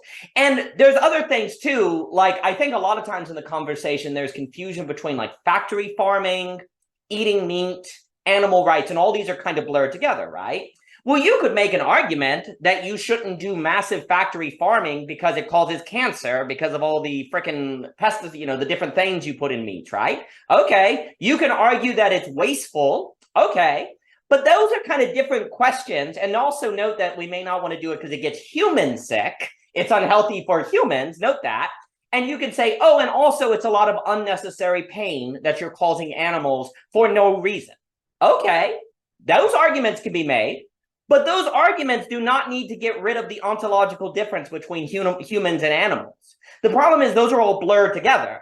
What you have now is people are trying to remove the ontological difference between humans and animals to stop the factory farming, to stop all of the mass production and different things like that, which to me is completely unrealistic and silly. I think it's silly, and you don't even need to take that angle, right? And frankly, what happens when you take that angle, I think actually you get humans very resentful. They're like, heck no. Then they actually do become kind of arrogant human beings that are like now going to make a point to attack animals just to make, just to show that they're better than animals, right? Like the funny thing is the denial of the ontological difference may actually contribute to a more pathological relation between animals and human beings, really. As opposed to saying, no, there's a difference. And actually going back to shamanistic teaching, actually, there's a difference between humans and animals, and then there's actually something humans can learn from animals in that difference that would be good for them. Ergo, respect the world, because you get thrown into the other thing too, I guess, when you're born near the woods and you're in the woods and you lose electricity and there's no power, you learn real quick that you'd be far better off to be an animal. Like, because you're a human being, you might die now.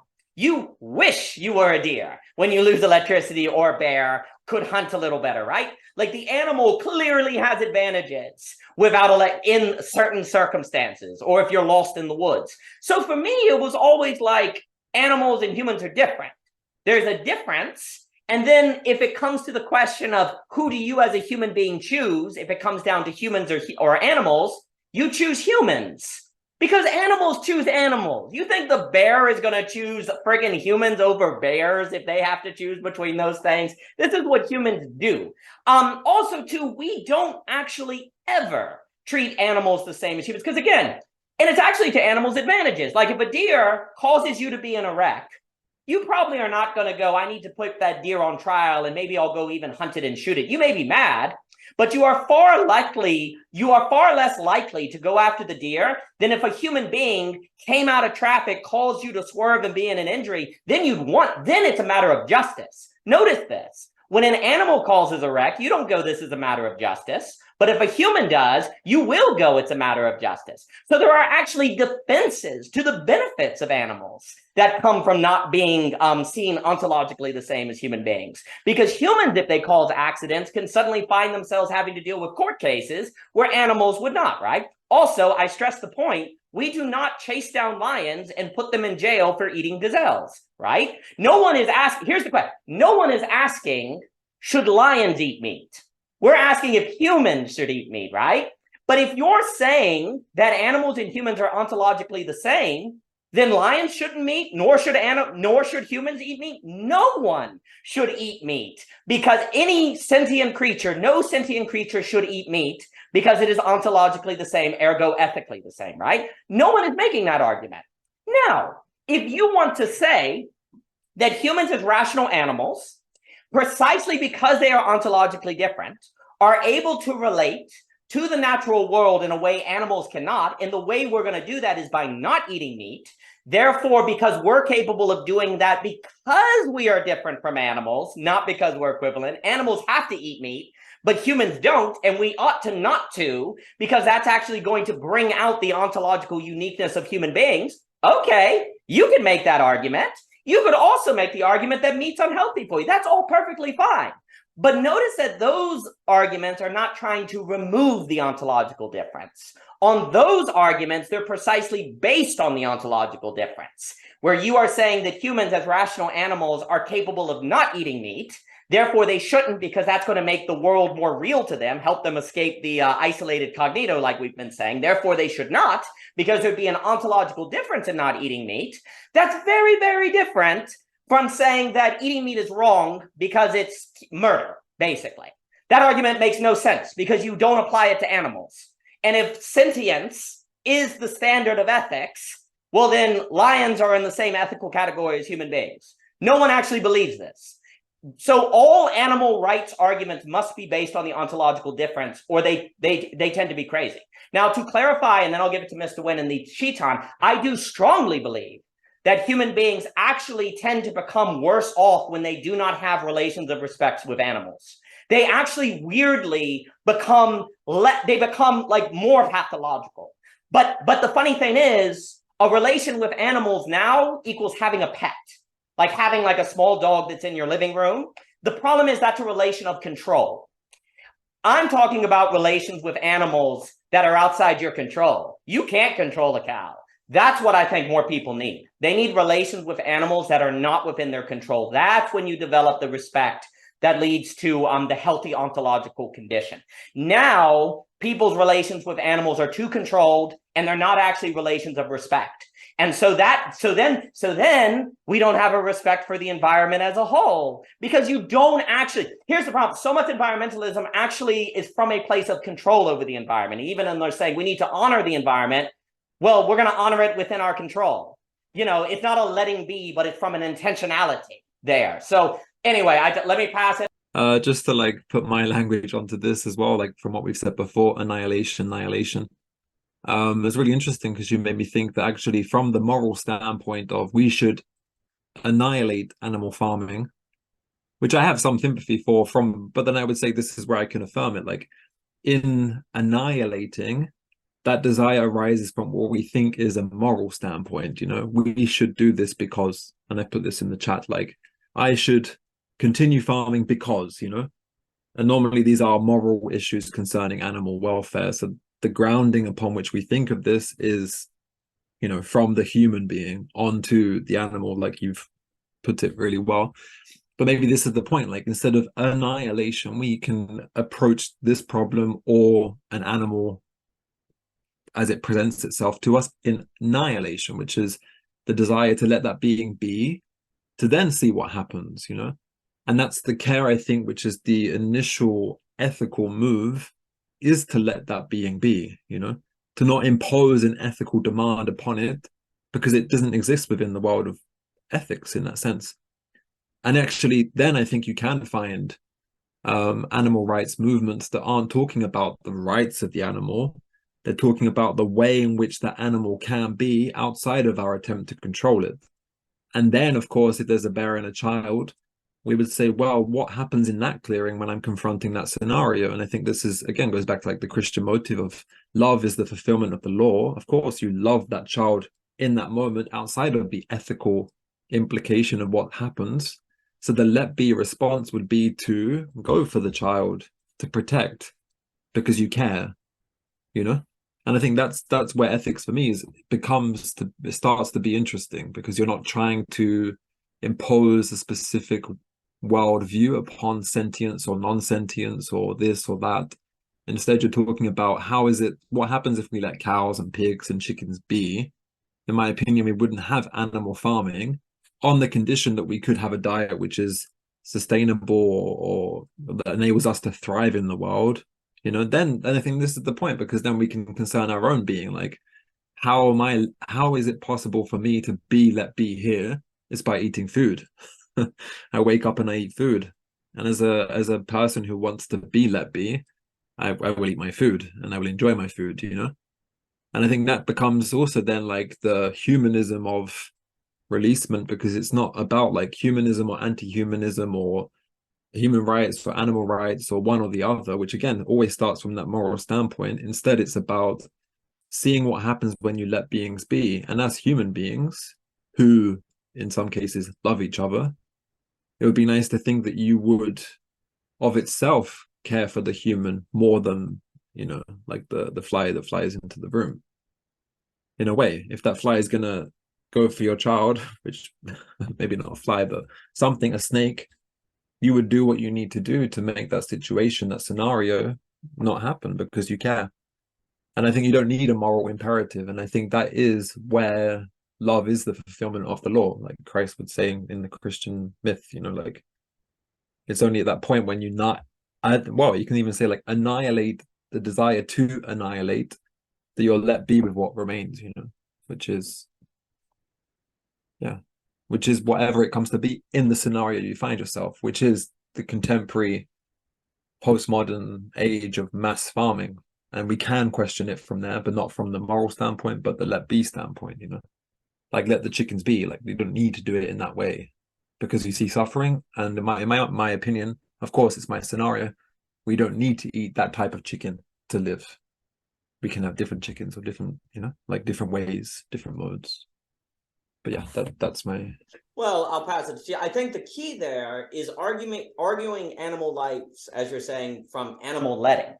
That is not denying an ontological difference. I mean, the other things too is it's probably the case that people are more likely to say we shouldn't have to eat meat if they don't live in a climate of where nothing grows. Like if you grew somewhere where nothing grew and you would literally die if you didn't say eat meat. Also too, maybe you need a lot of fatty food to survive the weather. Well, one's quickness to say that they should not eat meat would change, right? And these things all have, and also too, if you were on the Oregon Trail and you literally couldn't stop to grow food, the only way to eat would be to hunt, right? And so there's a lot of things there where maybe, well, a lot of the animal rights stuff is primarily a question of the factory, I think the factory farming, like the big factories with all the chicken, et cetera. So yes, the Oregon Trail game, you could only take back 100 pounds of the ox and all my characters died and we never made it to the river. But like, and that's a very valid conversation. Like David Foster Wallace says that one on consider the lobster and the pain a lobster goes through, you boil it. Is there any reason to do that, right? Those are all fair questions as long as you are not denying the ontological difference. Because in the same way, I would kill a snake that's going to hurt my children. The snake would hurt me if I were to hurt that snake's children, right? Like this is the logic. The issue is we're using the animal rights conversation is not situated in a manner to make us think ontology and metaphysics in situations, which then actually means it doesn't contribute to getting us out of our single individualism. Like if you really want to help animals, you need to move us from the central individual, right? Like the Descartesian, if you take that interpretation of Descartes, you need to move us into beings that are more so in the world. So if you want an effective animal rights campaign, you're going to be working on that ontological level, right? Animal letting would greatly contribute to that versus the animal rights where you're saying sentience is the basis. So what is sentience? Sentience is individual. You are pushing the individual metaphysical doctrine right there in individual consciousness, right? That's your mistake. That background metaphysic as opposed to the relation and the context. And so then the effect of it is, frankly, ironically, you might get people that say, you know what, just because I don't like those people in the city telling me that it's wrong for me to eat meat, I'm going to eat more meat now. That's how people are. Like they become, you get the very thing you're trying to stop because you're not speaking to something that is realistic. You're not putting lions in jail for eating gazelles, okay? Except I've made that point a few times, but there is clearly an ontological difference. Let's put it this way. Everyone lives as if there is an ontological difference as they deny it. So then it's just pathological, okay? And that's not the basis for a more healthy ecological or environmental relation. We have to base it on the ontological difference, which then I actually think, like Chitan's saying, can open people up to a spiritual world, make them more open. And actually, I think when you do that, like I say, you gain a very, very healthy respect of animals. And actually, there are things you learn from the animals in that place because you respect them. Now you want to learn from them. The world is there. Then you start opening yourself up. So I appreciate your comment, but let me give it to Chitan. I just want to sort of bring to this focus that what does it mean to say having an ethical relationship with animals? I think that's a question we've been sort of, underlying that. One of the things that actually ethics emerges from an vulnerability towards the other. That's the realm of ethics. If you want to have a particular relationship with the other, where you're truly vulnerable to somebody else, you do not block that person already out before that language conversation starts. You need, or you enter into a dimension that we may call ethics. Sometimes at its worst, ethics emerges as ethical injunctions, where you already create some fixed rules through which you will enter into a relationship with the other itself, which becomes the prior foundation for the other being there. And we know there's a lot of problem when ethics sort of moves in that realm. Ethics also moves in realms where certain rules emerge because you are opening yourself to the other. And I think both these sort of roles of ethics play a role within the engagement with another. My problem with ethics here is not, as you rightly said, my problem is not to negate the difference. Which is my problem is not, okay, let's stop being violent to animals completely. Let's start treating them as humans. Even the rights-based discourse is very limiting discourse in that sense. My problem is that what has blocked us from our ability to be vulnerable towards animals? Where do you find a space for that vulnerability from which certain ethical language can emerge? It will not be a language simply which says, oh, we should not eat animals. That's stupid and silly, to be honest. It will be a language where ethics would have a space on which now this relationship can be structured. Right now, if you look at it, both these extremes actually are connected to each other. Because both these extremes, one of saying animals are like human beings, there is no difference, all animals are, and we should, depend more and more on technology for food and such things, because we are killing animals. And the other extreme being that we do not want to be aware about the violence we are doing on animals, which is, you can look at it in genetics, you can look at it in factories, you can look at it, all of these different domains where, and I think both these positions are connected with each other. They are not separate positions. They are intermittently linked positions. One leads to the other. One always reacts or lends its weight to the other in that sense. So the challenge for me is to break open this sort of bonhomie that we have created, which both these positions support, where we can be blind towards the animal, where we do not feel the need to be vulnerable towards them anymore. And any language that emerges from that vulnerability and which would have its own principles in any different particular contexts. I'm not against any of that language. Any effort to create that language is a great thing.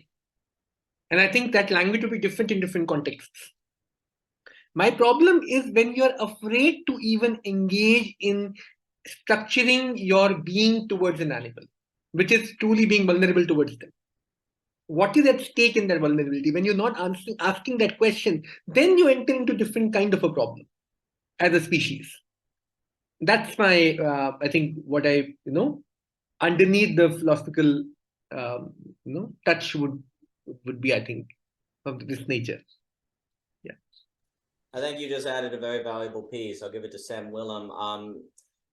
There seems to be a radical difference between ethics from a place of vulnerability and ethics from a place of no connection and no vulnerability. So what's very interesting to me is like when you're on a farm, the animals could literally kill you. Likewise, like a snake is in your house and it's poisonous, you're vulnerable and it's like an act of self-defense. I personally do not like at all the notion of people hunting just for the fun of it, not because they need to eat, just killing because they like to kill. That seems ethically unacceptable. However, if someone's literally starving, ergo they're vulnerable, and they're hunting to eat, that seems ethically different, right? It seems like it's the problem of discussing ethics without vulnerability. And it seems like the problem with factories is you're eating meat without a fair fight. Like, it's like you don't have to go in the woods. You're not vulnerable to anything. It's all in the factory. There's no risk. And that seems to have an ethical difference that makes us perhaps less likely to think about what we're doing in an ethical or acceptable way, right? And so it's interesting to think, does this mean all ethical consideration must be from a vulnerable situation? Like if we try to have ethics outside a vulnerable situation, then does it just become power in disguise? in a kind of Foucaultian, like a law, like you're using ethics to control. It's as if what you're saying, what I really like, because when I think about being in the field with the cows, you're vulnerable. When I think about being on the farm, you're vulnerable. When I think about starving, you're vulnerable. Likewise, I don't just go wander in the woods looking to kill animals because I'm vulnerable. I'm in the woods alone. This is where the animals are. So you naturally, from a place of vulnerability, arrive at a kind of reason, dare I say, fitting relationship or more fitting. It's like now what's starting to happen is people are trying to think about ethics outside of the vulnerability of which those ethics are situated. And that leads to all sorts of problems. So I really like that piece you brought to the puzzle. Let me give it to Miss Sam Willem, please. Sam. Hey, Chetan, I thought that was really valuable as well. Like, and I mean, Daniel, I understand what Chetan's saying. It's actually like going beyond what you're saying a little bit, like where, yeah, it's not just that we are valuable or vulnerable to animals, like physically, and it's also not just that like they give us food. It's like recently on Twitter, there was this like viral news story going around about a dog that saved a baby. A baby was in the garbage and a dog saved it.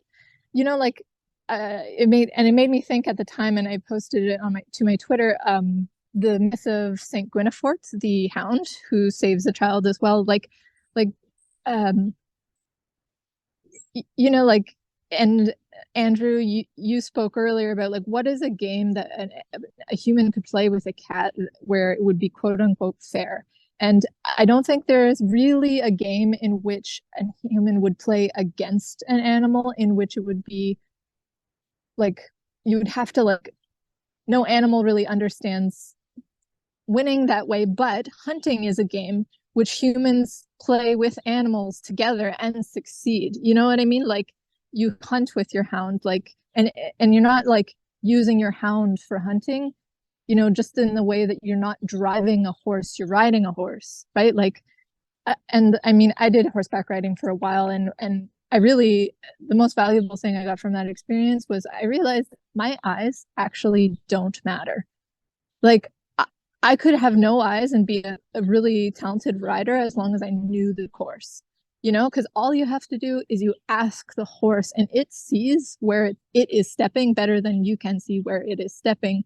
You're just aligning the motion of your body to the motion of its body in anticipation of where it will go because you asked it. But you don't need to see anything. You just need to know the points of contact between you and the horse, which is the reins, which is mostly like in your legs and your hips. Anyways, this being vulnerable towards animals I really feel it's something that like I think the West missed so to its fault. It's really missing this, because I think that reciprocity with the animal world, which is sort of the most similar other, like it's a gateway to a reciprocity with the world at large, like because we can empathize pretty effectively with animals. And like you see I work a bit with the Innu, the people in northern Quebec, and their hunting practices involve like communications with animals through ceremony, through dream.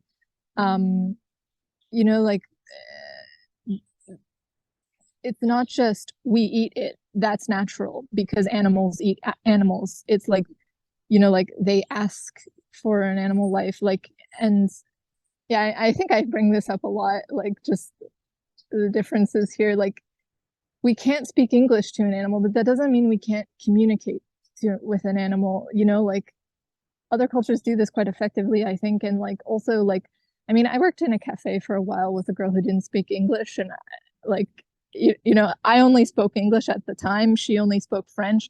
We had to close a cafe together for like months, and like, we did it actually weirdly fine. Like without any language. And of course we're linguistic beings, so there's that whole dimension, but like, I'm just saying, like, I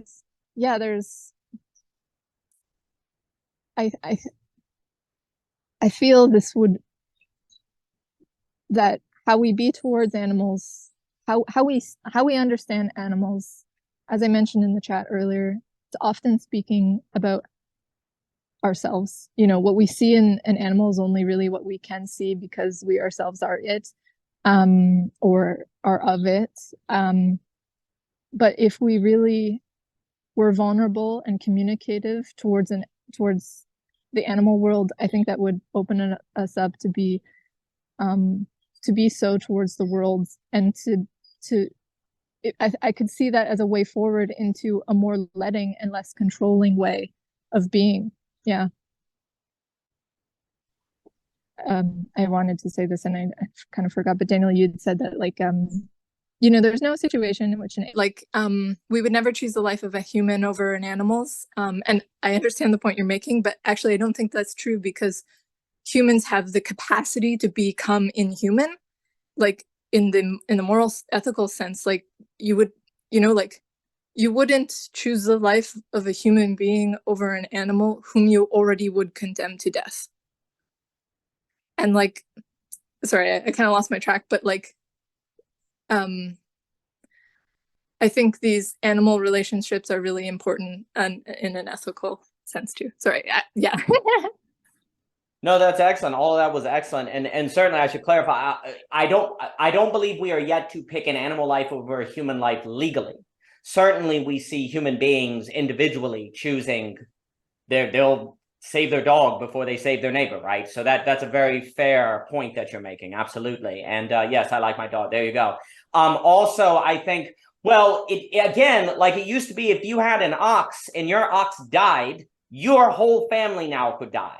So there's a dependency on the animal that has also been lost, and it's much more difficult. So now it's very interesting because you don't have that mutual dependency, that mutual vulnerability to one another. The question becomes, how do humans relate? And it's again, if I go back to layman, there's also the point where in a lot of religions, you needed an animal to make a sacrifice so the gods were happy on you. If you didn't have an animal, you were in huge trouble. So you needed the animal precisely to give its life for your well-being. Now you can say, well, that's a instrumental use of the animal, but there's still a kind of idea that the animal plays a critical role in your well-being.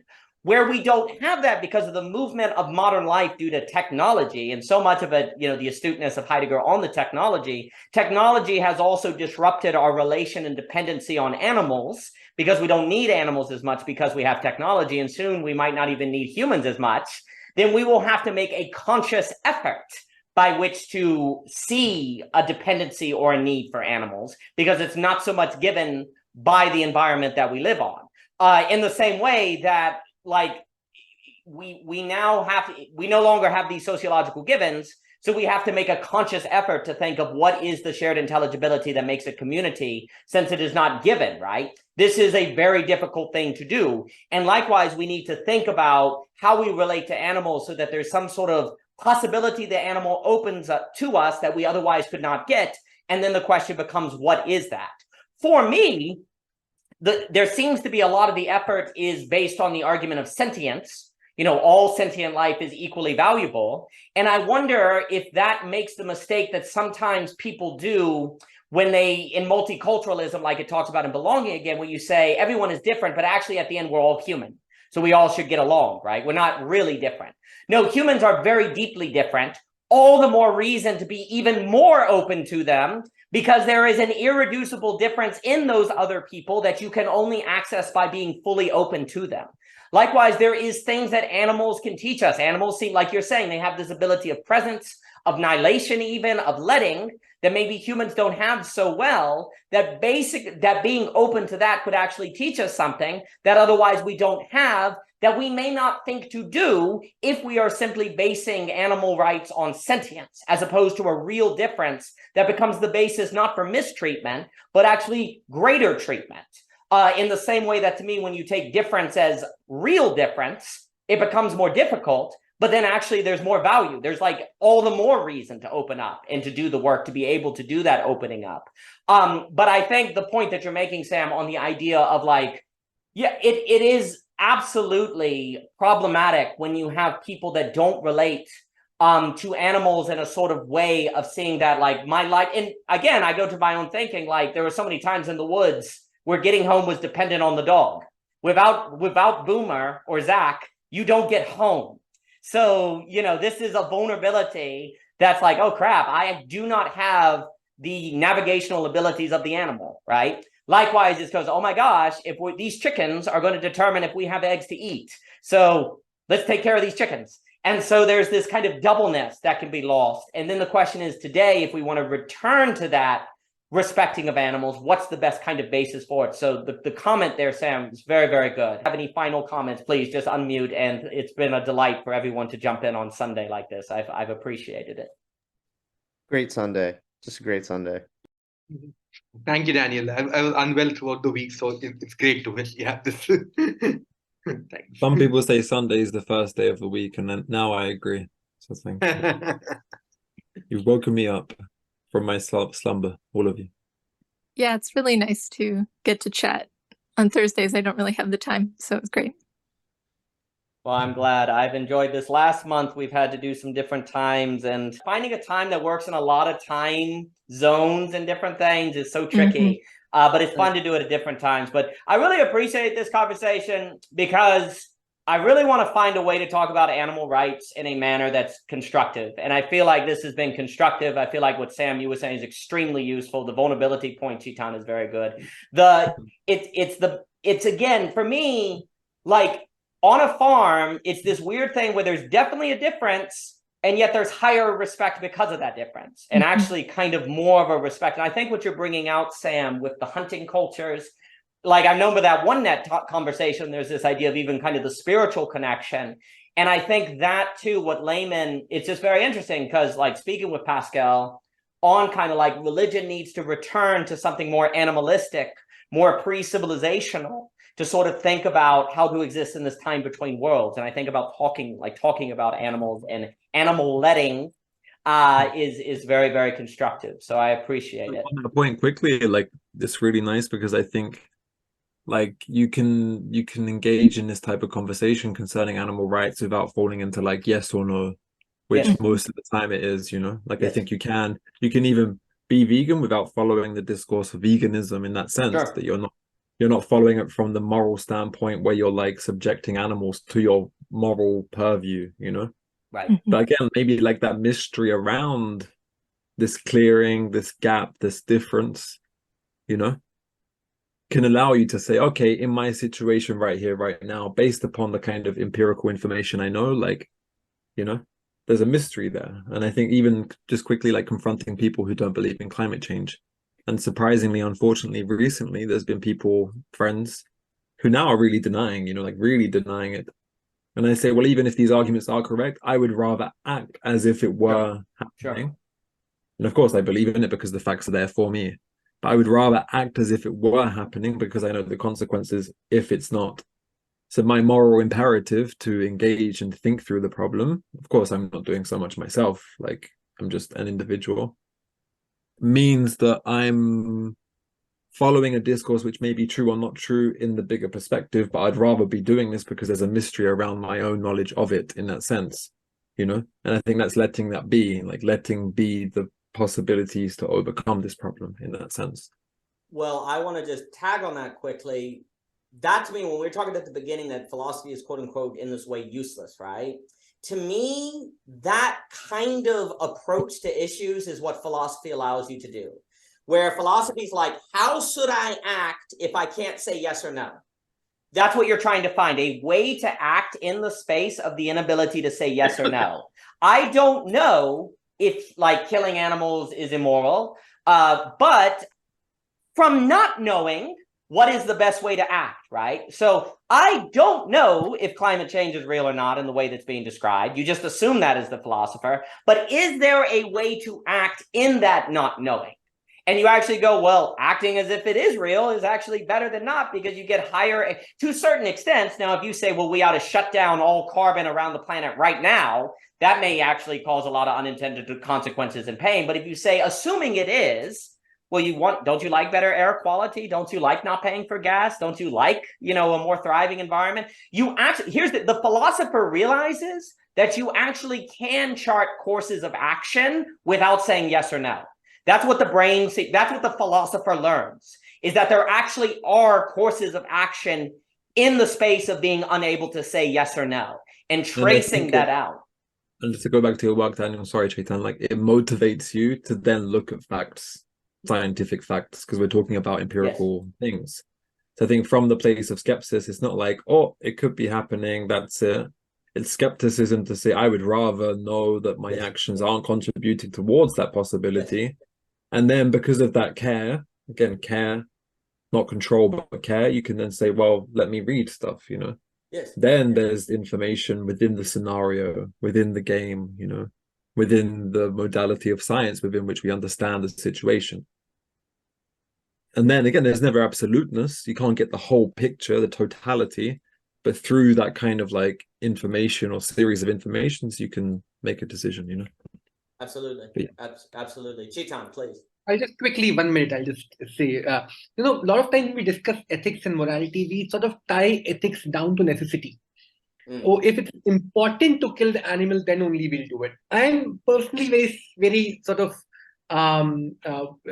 in some senses, I'm very distant from that view. I think hunters have done great job engaging with animals. If you look at most conservationists in history have been hunters in that sense, because they had a relationship with animals, and they had a relationship of enjoyment. They used to enjoy hunting them. They used to enjoy taking care of them also. They would find an injured animal and bring it back to health, and they would also hunt for it just for fun also, and they will take it and go back and eat. But what is important, I think, in discussions of ethics is that it's not a question of necessity that describes the ethics every time. When you tie ethics down to back to necessity, you actually some way take away the ethical impulse itself, which is not coming from simply this idea that what am I getting from it? Ethical impulse comes from an acknowledgement of the other on the other side. It doesn't come from simply asking what is it I am getting from this engagement. That is calculation, actually.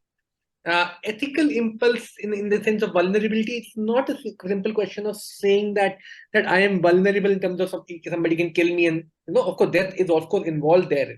That is a very important point in vulnerability, but that's a different discussion. But vulnerability essentially means that I am opening myself to a particular other and acknowledging its presence. I will still be violent upon that thing. That's not a problem. I will still kill it. I will be violent. I will do all of those things. Yet I will acknowledge the other who's in front of, who's asking that, okay, even if this engagement has to happen, it will happen within certain domains of grammar in that sense. A certain form of life will be created from it in that sense. That comment's magnificent. So I'll say a few more things because that's so important. I also want to note that when humans hunted, they actually associated themselves more so with being animal-like, because the animals hunt were more like animals, so it actually creates more of a solidarity. And I absolutely agree that some of the people that treat animals best are hunters. They'll raise them, they treat it. It's just very interesting because you also are sharing the environment and the respect, and you also say, we're animals too, because we're hunting just like they are. So that's an important point.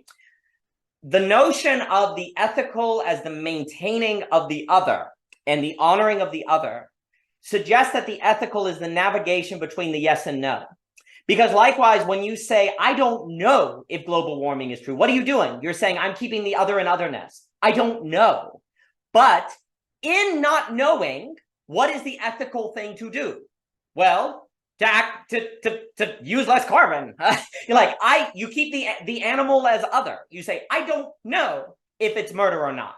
So in keeping in that otherness, I'm going to not say factory farm, torture animals, right? And if I hunt them, it's going to be out of a place of respect, right?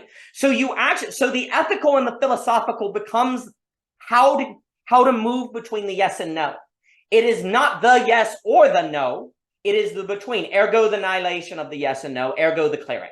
So the ethical becomes the keeping the other in otherness. I'm not a scientist. I don't know global warming. So what's the ethical thing for me to do? Okay, if it is not true, then if I treat the environment good, all the better. And if it is true, then I should treat the environment good. Ergo, in both situations, treating the environment well makes sense, right? Now, you have to get into the political trade-offs, and we have to discern all of the different energy, economic, blah, blah, blah. But now you at least have the possibility of action, like you say, without necessity. Because actually, the ethical is from the inability to determine necessity. It is from the inability to say yes or no. And what is the course of action that makes most sense, given that you can't say yes or given that you can't say no? That completely transforms what ethics is about. And then we can see how philosophy, in its uselessness, actually becomes the ground of the ethical navigation. Because it is useless to determine yes or no, which means it is extremely useful for determining how to be between yes and no. And so then we start to see how philosophy, but let me give it to Thomas Winn, please. Yeah, just on that point, two things. The first is that I find people who are deniers against climate change, like this did interest me, especially when I was younger, because it was like, this is a different narrative, and it's interesting to think through, because it's like, what if we are being lied to? What if there is this narrative which is true and we've been concealed from this, truth? I think this motive, or yes and no, pulls people into the opposite. So everything that is different becomes number two. Whereas the teaching of difference is there's not one and two, it's one and zero. Meaning one and a gap, one and like non-all, non-total. And I think it's that knowing of that difference in that sense, where you say, well, it just doesn't mean that it is the alternative, And that's the kind of skepticism. It's like the negation of the negation. It's like you have one, it doesn't mean then you go to two, it's actually a zero that appears to say, like I can't say because people, like for example, if there's an institution which is pushing the narrative that climate change is real, and you find out that the CEO or director of this institution is connected somehow to money-making enterprises, for some people that's enough to say, look at that, there's an inconsistency, that must mean that it's true that climate change is not true. But that type of logic is yes or no, So you can be introduced to an inconsistency that makes you skeptical without saying, okay, that doesn't mean that then that second narrative is it, because that would be too total. It would be too whole. It would be too yes or no, And I think this is again, like the point of philosophy is to continuously show you that it's not yes or no. And I had a second point, but it's completely gone, which is fine. No, it's very good. I'll give it to you. Well, I was listening to the Nate Hagen. He does a lot in environmentalism, and he was on Voicecraft talking with Tim and different things. One of the things he was saying is that in the climate change modeling, a lot of them went for the 4 degrees Celsius by 2100. And they said that 4 degree is based on a lot of assumptions that won't be true. What's more likely is 2 degrees, but 2 degrees is still apocalyptic. Like, this is the issue. Like, you go, oh, well, they overestimated for 4, so none of it's real. Well, it's possible that they did that for political, based on the models that they had, but it could still be 2 degrees, right? You see, this happened in the pandemic with information concerning why young people should be vaccinated. Myself, the reason why I was vaccinated, because there was skepticism on both sides, because it wasn't like, I don't trust pharmaceutical companies in their profit motive, but the other side is, but viruses exist, and I know people around me could suffer from this. The government was recommending that young people have vaccines to protect the older population, because it should reduce the spread of the virus. So that's an incentive to do it because of care for the other. But then they found out 2 months after that it did it do anything for the spread of the virus. At that point, young people, friends around me, were like, see, they lied to us. But there was a nice talk from a British scientist, Brian Cox, about how science works in that sense, because science is never total. It's never absolute. It's based upon information that they have in that present moment. But the problem was the government officials were announcing it as if it's the truth, because the government wants to follow the truth. They want to follow the yes, So when there's an inconsistency, like, that information was not actually true, scientists were like, yeah, because it's not going to always be true. It's just based upon prior assumptions, based upon prior experience. But for the yes and no narrative, that was a reason to become anti-vax. Like, even myself, I was kind of annoyed, because it's like, that incentivized me. But then I knew that it was based upon that information at that specific time, So again, the skepticism's there on both sides at that precise point. Well, I'll just note, I don't think you can think fallibility without philosophy. Like, you basically need philosophy to think fallibility. Like, because otherwise it's either you can't think these kind of things, like the possibility of wrongness and it not being agenda. or rightness, and someone could be right, but then maybe they actually just framed everything to make them right, right? Like we live in a fallible, finite world, and it's very difficult. Like we really do have a problem now in doing politics without training to handle fallibility, or training to handle finitude, or be able to think these issues. And we're saying, oh, and by the way, if you don't think these things, we're all going to die. Like it's almost the worst of all possible combinations. You have people who don't have training to think fallibility because they don't have philosophy, and they're being told every day that some new thing's going to kill us all, whether it be AI, climate change, vaccine, it doesn't matter, we're all going to die. And so that is just setting you up for so much of a pathological response. The same with animal rights. It's like we're committing a giant Holocaust and genocide and don't even know it.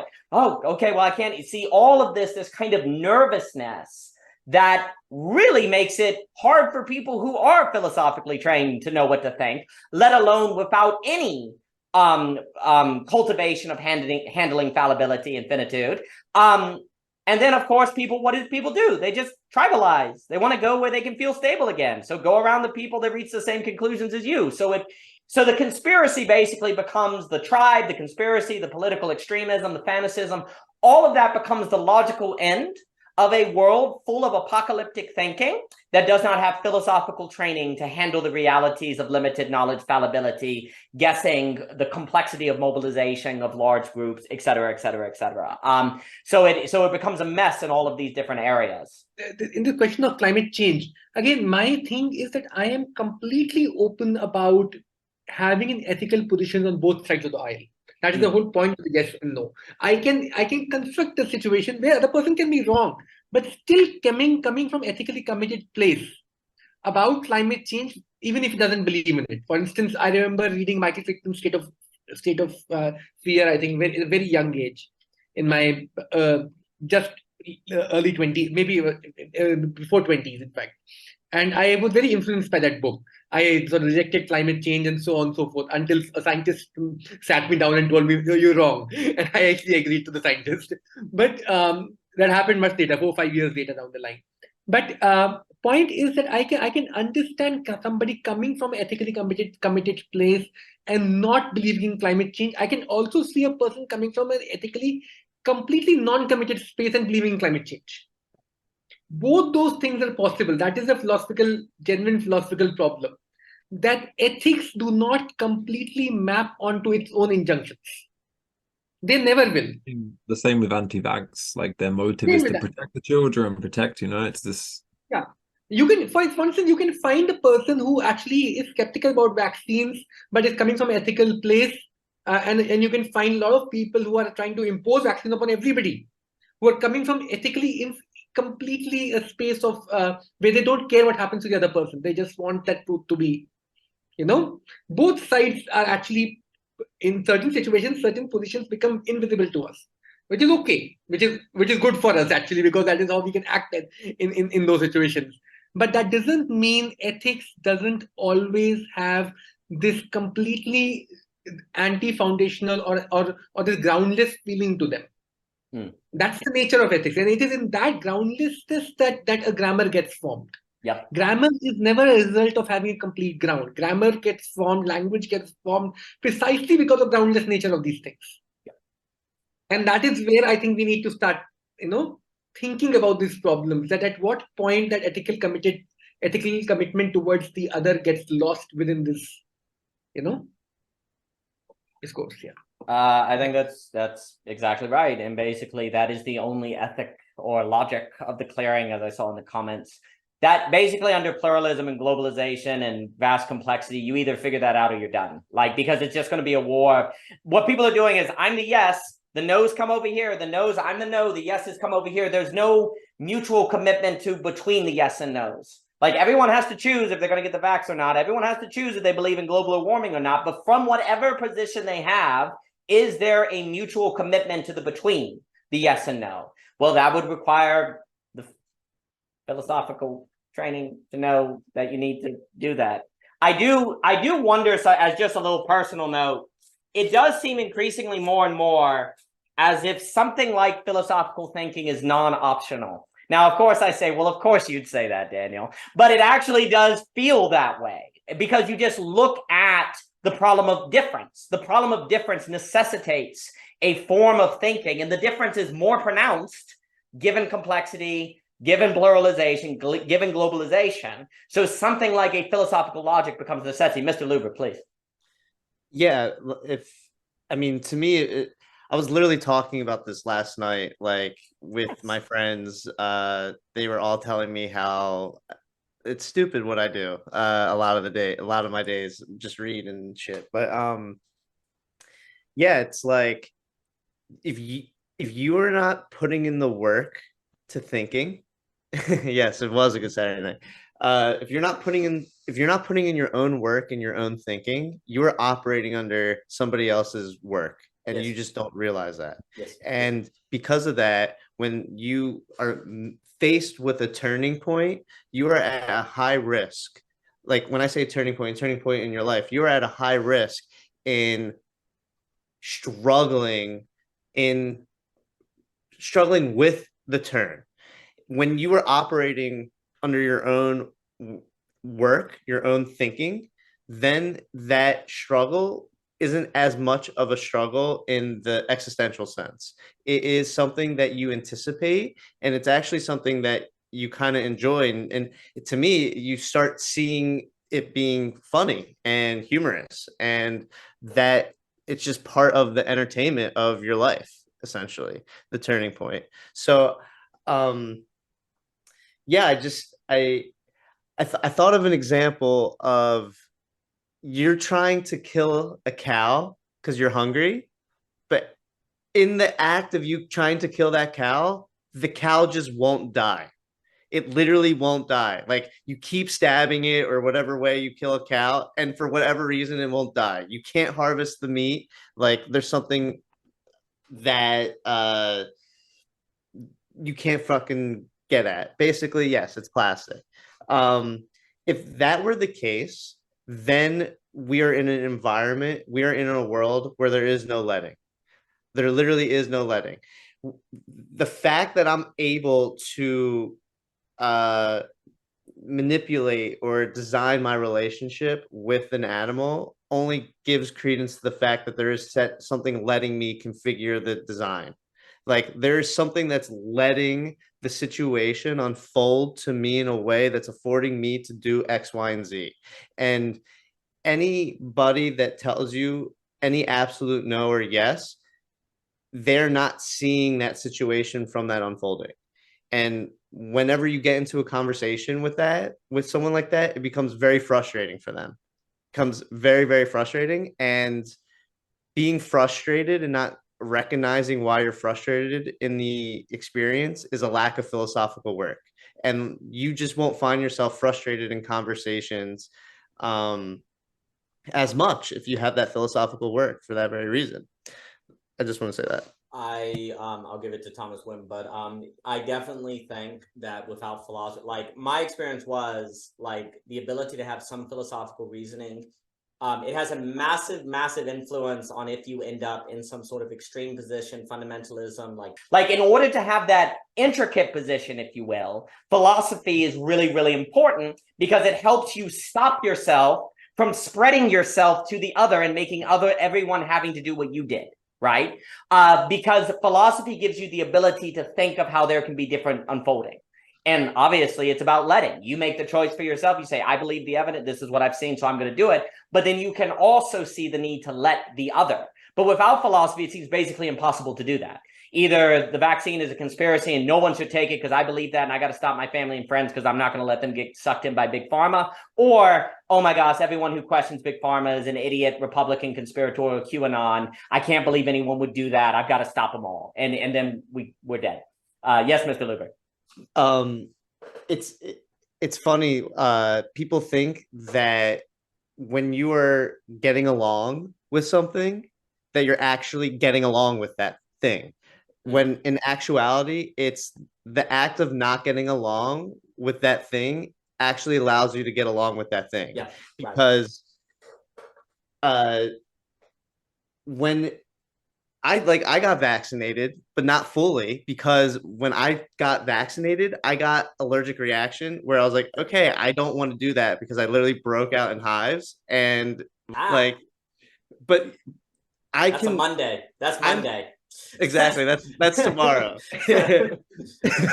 So basically, I have a breathing room within myself to not get along with myself by virtue of making a decision and then later not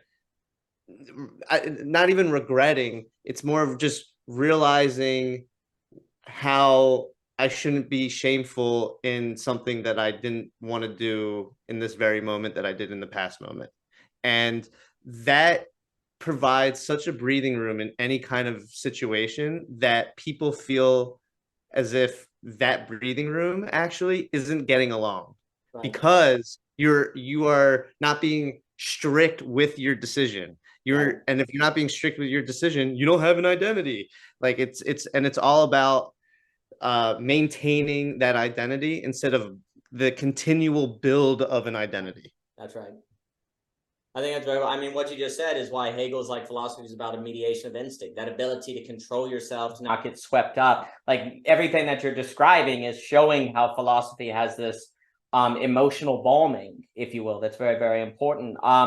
And I think basically what you're getting at is there is no yes without yes, no. Like you got to have the both to have either. Like you can't like the like just allowing it to go, oh, you're going with, no, you're probably just getting swept up in. Right? Like you're saying, like there has to be the no for there to be the yes. And this is what's interesting. The philosophy in navigating between the yes, no, that is the condition of the possibility of a yes to the situation of life, though. That's what you're saying. You're like, the situation of life is that we don't know, that things unfold that we have to let happen, and we have to position ourselves in a manner to where we can let them be best.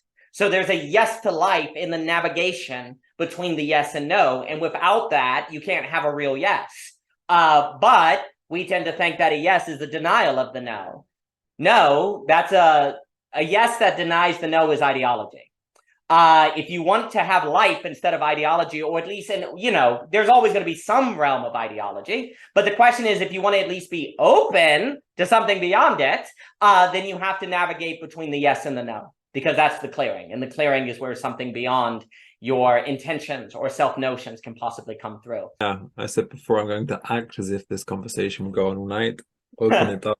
It could last 2 more minutes or 4 more minutes or 5 minutes. I think it just like even at the end when you were speaking, Daniel, like it makes like it really is the clearing, because I think the clearing itself, the opening up, then means that the discourses, scenarios, narratives, and moments that are constantly changing and shifting and moving also then become subject to skepticism. So like science itself becomes subject to skepticism in the sense of how we experience data, how we frame data. And it's at that point that we can actually become skeptical, to the degree then that we are aware that every narrative is worth being skeptical about. And then what we're left over with is the continuation of narratives or scenarios, as you like to say, with that element of skepticism, where then we can make a decision for a specific narrative that in the moment makes sense. Yes. And not think that it's either yes or no, but it's one of difference. It's one of then choices. And I think that's what the clearing does. It enables you to have the absolute freedom to be with narratives, to be with discourses in a different quality of relation, And I think this is so important because we are living in a world where narratives are there for us, And I think, again, this is Heidegger's point. There is no distinction between thinking and being, to the degree that actually this is actually Hegel, in my opinion, like determinations of what there is or has been or will be are contingent moments based upon the historicity of each person living that experience.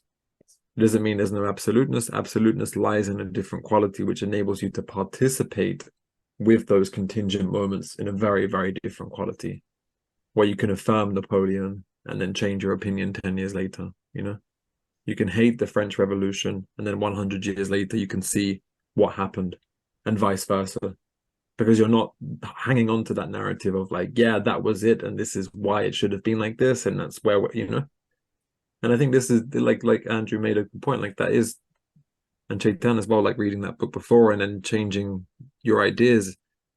to be open to that change itself is the trauma of philosophy, because you're having to think different. But I think that can become a joy, you know, like same as nutrition. Like even the vegan thing is like, how does that affect my nutrition? Like I'm very skeptical, because I have a vegan diet, which is and I've had it for a long time, and I'm very skeptical. Like long term, I'm very skeptical. Animal welfare, everything that's been said, I've completely agreed with, because I'm skeptical, you know. But again, I like this because it enables me to be with it or not be with it and not feel guilty, because there's no should, could, would. There's no condition behind it. It's just a particular perspective I've brought with me in particular moments, you know? Right. And that's really freeing, because then I can eat something or anything and there's no identity associated with that action, you know? I'm not I'm not grounding myself upon that discourse or that narrative. And the same is true for politics and even religion as well. Like I would say I'm Christian, but I'm not grounded upon that identity, because I see that the narrative of Christianity actually undoes identity, you know? That's why I like it. You know, like contemporary understandings of communism is the same, you know? Sure. Like post-Marxism is also with a kind of element of skepticism after the historical actualization of an idea, you know? Because it was either yes or no. So then you could have a 5-year plan where it's like, we are going to do anything to ensure that this is done, you know? And then you find destruction, then you find violence, then you won't let things be because you're controlling, yeah? There's no logic of the clearing, there's the logic of the imperative, you know? Whereas the logic of the clearing would say, yeah, like in this historical juncture, like it makes sense to have socialist ideas because they work, you know, within the current game. So let's do it, you know. So again, it came up before, like there's a book called Hermeneutic Communism. Hermeneutic is the philosophy of interpretation, which says, I myself have my particular interpretation.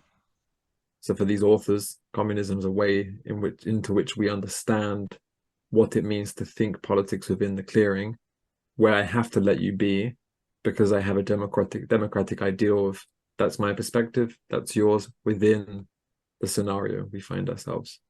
And it's really graceful, you know, like that's a big consequence of all of this, is graceful. Surround you with your friends, it's like you can be there and say, well, actually, thinking philosophy teaches me to be skeptical, so then I can give you the chance to talk. Like, and those minorities on the periphery can be given space to talk, you know, and share within the clearing. And then it goes back to the cipher, Daniel, because then if each person in that conversation gets that the only way to cipher is to let it be, then you can all say, all right, let's see what happens, you know, without saying yes or no. And if politics were like this, if animal rights conversations were like this, then I think you might see a cow suffering and you could say, that provokes the question of necessity, you know, like that provokes the question of should or could, because it doesn't fit in, you know. Or if you see somebody kick a dog on the street for no reason apart from their pleasure, even if we can't attribute like human rights onto animal rights easily or at all, there's still a moment to say, like I can't say this is wrong because of the moment I find myself in, you know, like let the dog be, like don't, like why would you? So you can even turn it around, like tell me your imperative to do that. And if it's based upon particular desire, then you could say, well, you know, then you could, like what Chaitan said, then you can come back to rights and still have a rights conversation, knowing that rights aren't natural rights or fundamental rights. They are historical ways to stop exploitation or control, you know, violent control. Yeah, and I think that's quite interesting, because then it's the same in any movement, like feminism, Yes. anything, any form of like the desire to seek rights for those who can't seek it themselves in some way because of the history behind that movement and power structures. And I think that's it all connects. It's all absolute. I think it does. I'll just note and then give it to Luber. To walk between yes and no would require great grace. One would have to be very graceful to handle walking between those two. And it would require also a grace toward those of whom follow the yes and those who follow the no. The only path between yes and no is grace. Let me give it to Andrew Luber. And I'll make it quick. That's why I think it's very important. Like you touched on your point with narration. The story is that, the logic of clearing in my mind, because you in a story are starting in a certain state, then you go through a journey and you enter a different state, and yet you're still the same being.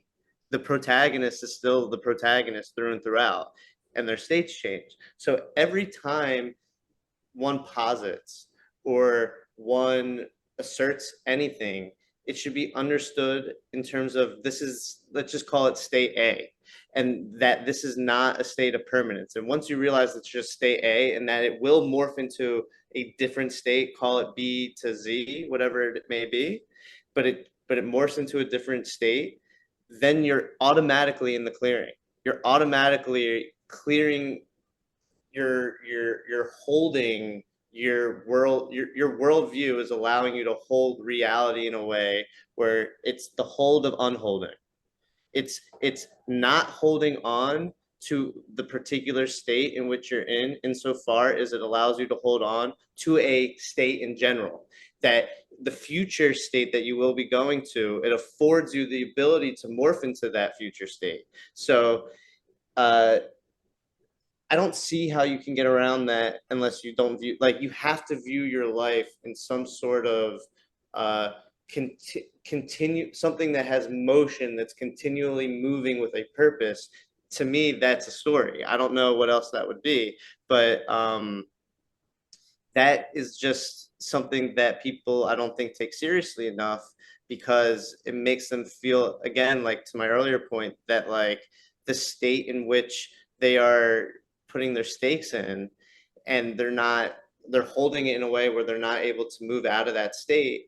It's for the sake of feeling something and being something in their mind, but it's actually pushing them away from actually being something ultimately, because in 20, 30 years from now, like, most likely, if they're just holding on to that state while the world around them is constantly changing and they're changing in it, something is boiling.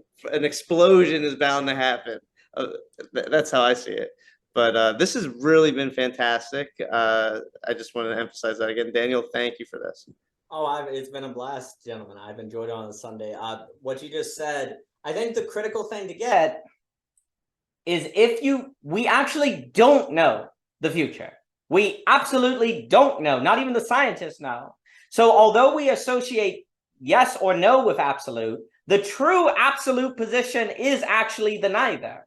That's what the brain can't get. That's why we go, oh, if you're talking about walking between the yes and no, you're avoiding an absolute position. No. You guys are abstract because you're acting like you know when you don't, actually. That's the funny thing. The place of grace is the absolute. Like the change, the movement, the not knowing. The world is a place where we don't know what the future happens. We don't know what the future holds, right? We really don't. We do know that given certain carbon emissions, given certain economic output, you're going to have temperatures go to X, Y, and Z. The question is, will that occur? What if there's some sort of complicated complexity science that gives a different result? What if it's like way sooner or way further away? I can come up with a million things. The point is you don't know. But you can know that you don't know and determine an ethical action from that not knowing between the yes and no, right? So the key is actually, the funny thing is, even though going between yes and no seems less concrete, it seems less like hard, it's actually the most concrete position because you actually don't know. And the other thing too, between yes and no is going to be a story because yes and no are points. Like point, yes, point, no, there's no story. It's done. It's true. It's not true. But if you're talking about navigating between yes and no, by definition, that is more storied because you have to determine how to navigate, what to do. There's no story once you say it's true or false. There's just what follows. Okay, it's true. Then we do X, Y, and Z. There's no unknown. Like a story, like the key to a story is it has to unfold, right? There has to be an unknown for the protagonist that kind of comes forth. If it's yes, then it at most could be maybe a chronicle of data, or if it's no, it's a chronicle of data. But if you want a story instead of a chronicle, it has to be between.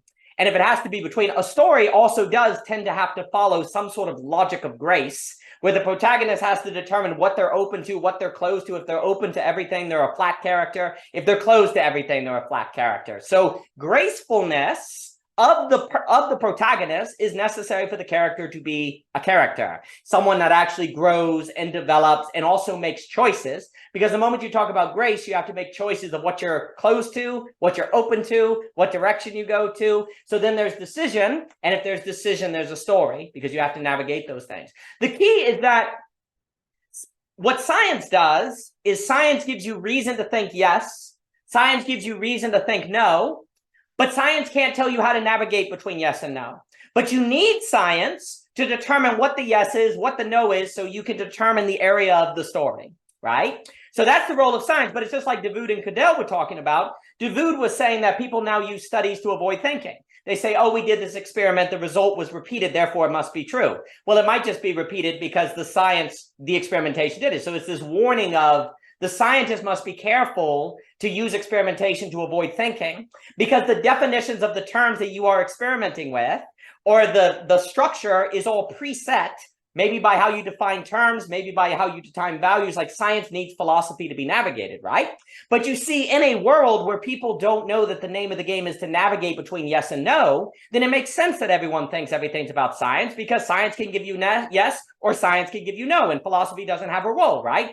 But if the name of the game is navigating between yes and no, then suddenly the role of philosophy becomes extremely clear, and the necessity of science becomes extremely clear, because without science, you don't know the yes and you don't know the no that you're navigating between. So philosophy can't even do philosophy unless it has the material of the facticity that science can begin, that philosophy can then navigate between. So you have to have both, but without philosophy, you can't have the navigation, ergo you can't have the story, ergo you can't have the grace. All you can have is points and war. And that's what we have now. So philosophy makes it possible to transform things into a story. And that ultimately then speaks to the absolute idealism, as some people have called this, Hegel, which is that the absolute is the unfolding of that story between the points of understanding that is participating in the reasoning that maintains the clearing annihilation, that very act of thinking then changes the being that is engaged in that thinking, because thinking and being are two sides of the same coin. So if we want to have a graceful being, then we will have to think gracefully. And that is the thinking between the yes and the no. And if we are wondering why the world is always at war, people are always fighting, if we're wondering why the world has so little grace in it, maybe it's because we are not thinking in accordance with grace, which can only be found between the yes and the no, because we have not cherished the values that could be found in philosophy, which is found in the clearing, which is found in the letting be. This is why your next text should be yes, but no, but yes, but yes. The final two yeses are the affirmative. Yes, it will end like James Joyce Finnegan's, yes, yes, yes, Ulysses, yes, yes. So into that go to the fifth. That would be yes. Well, gentlemen, I've enjoyed it. I should run that extra hour of having to go. I've enjoyed that very much. So thank you. Thank you for gracing us with that. It's beautiful, friends. You guys rock. Y'all have a wonderful day. I'll see you soon. Bye, everyone. Thank you for being great. All the best to you.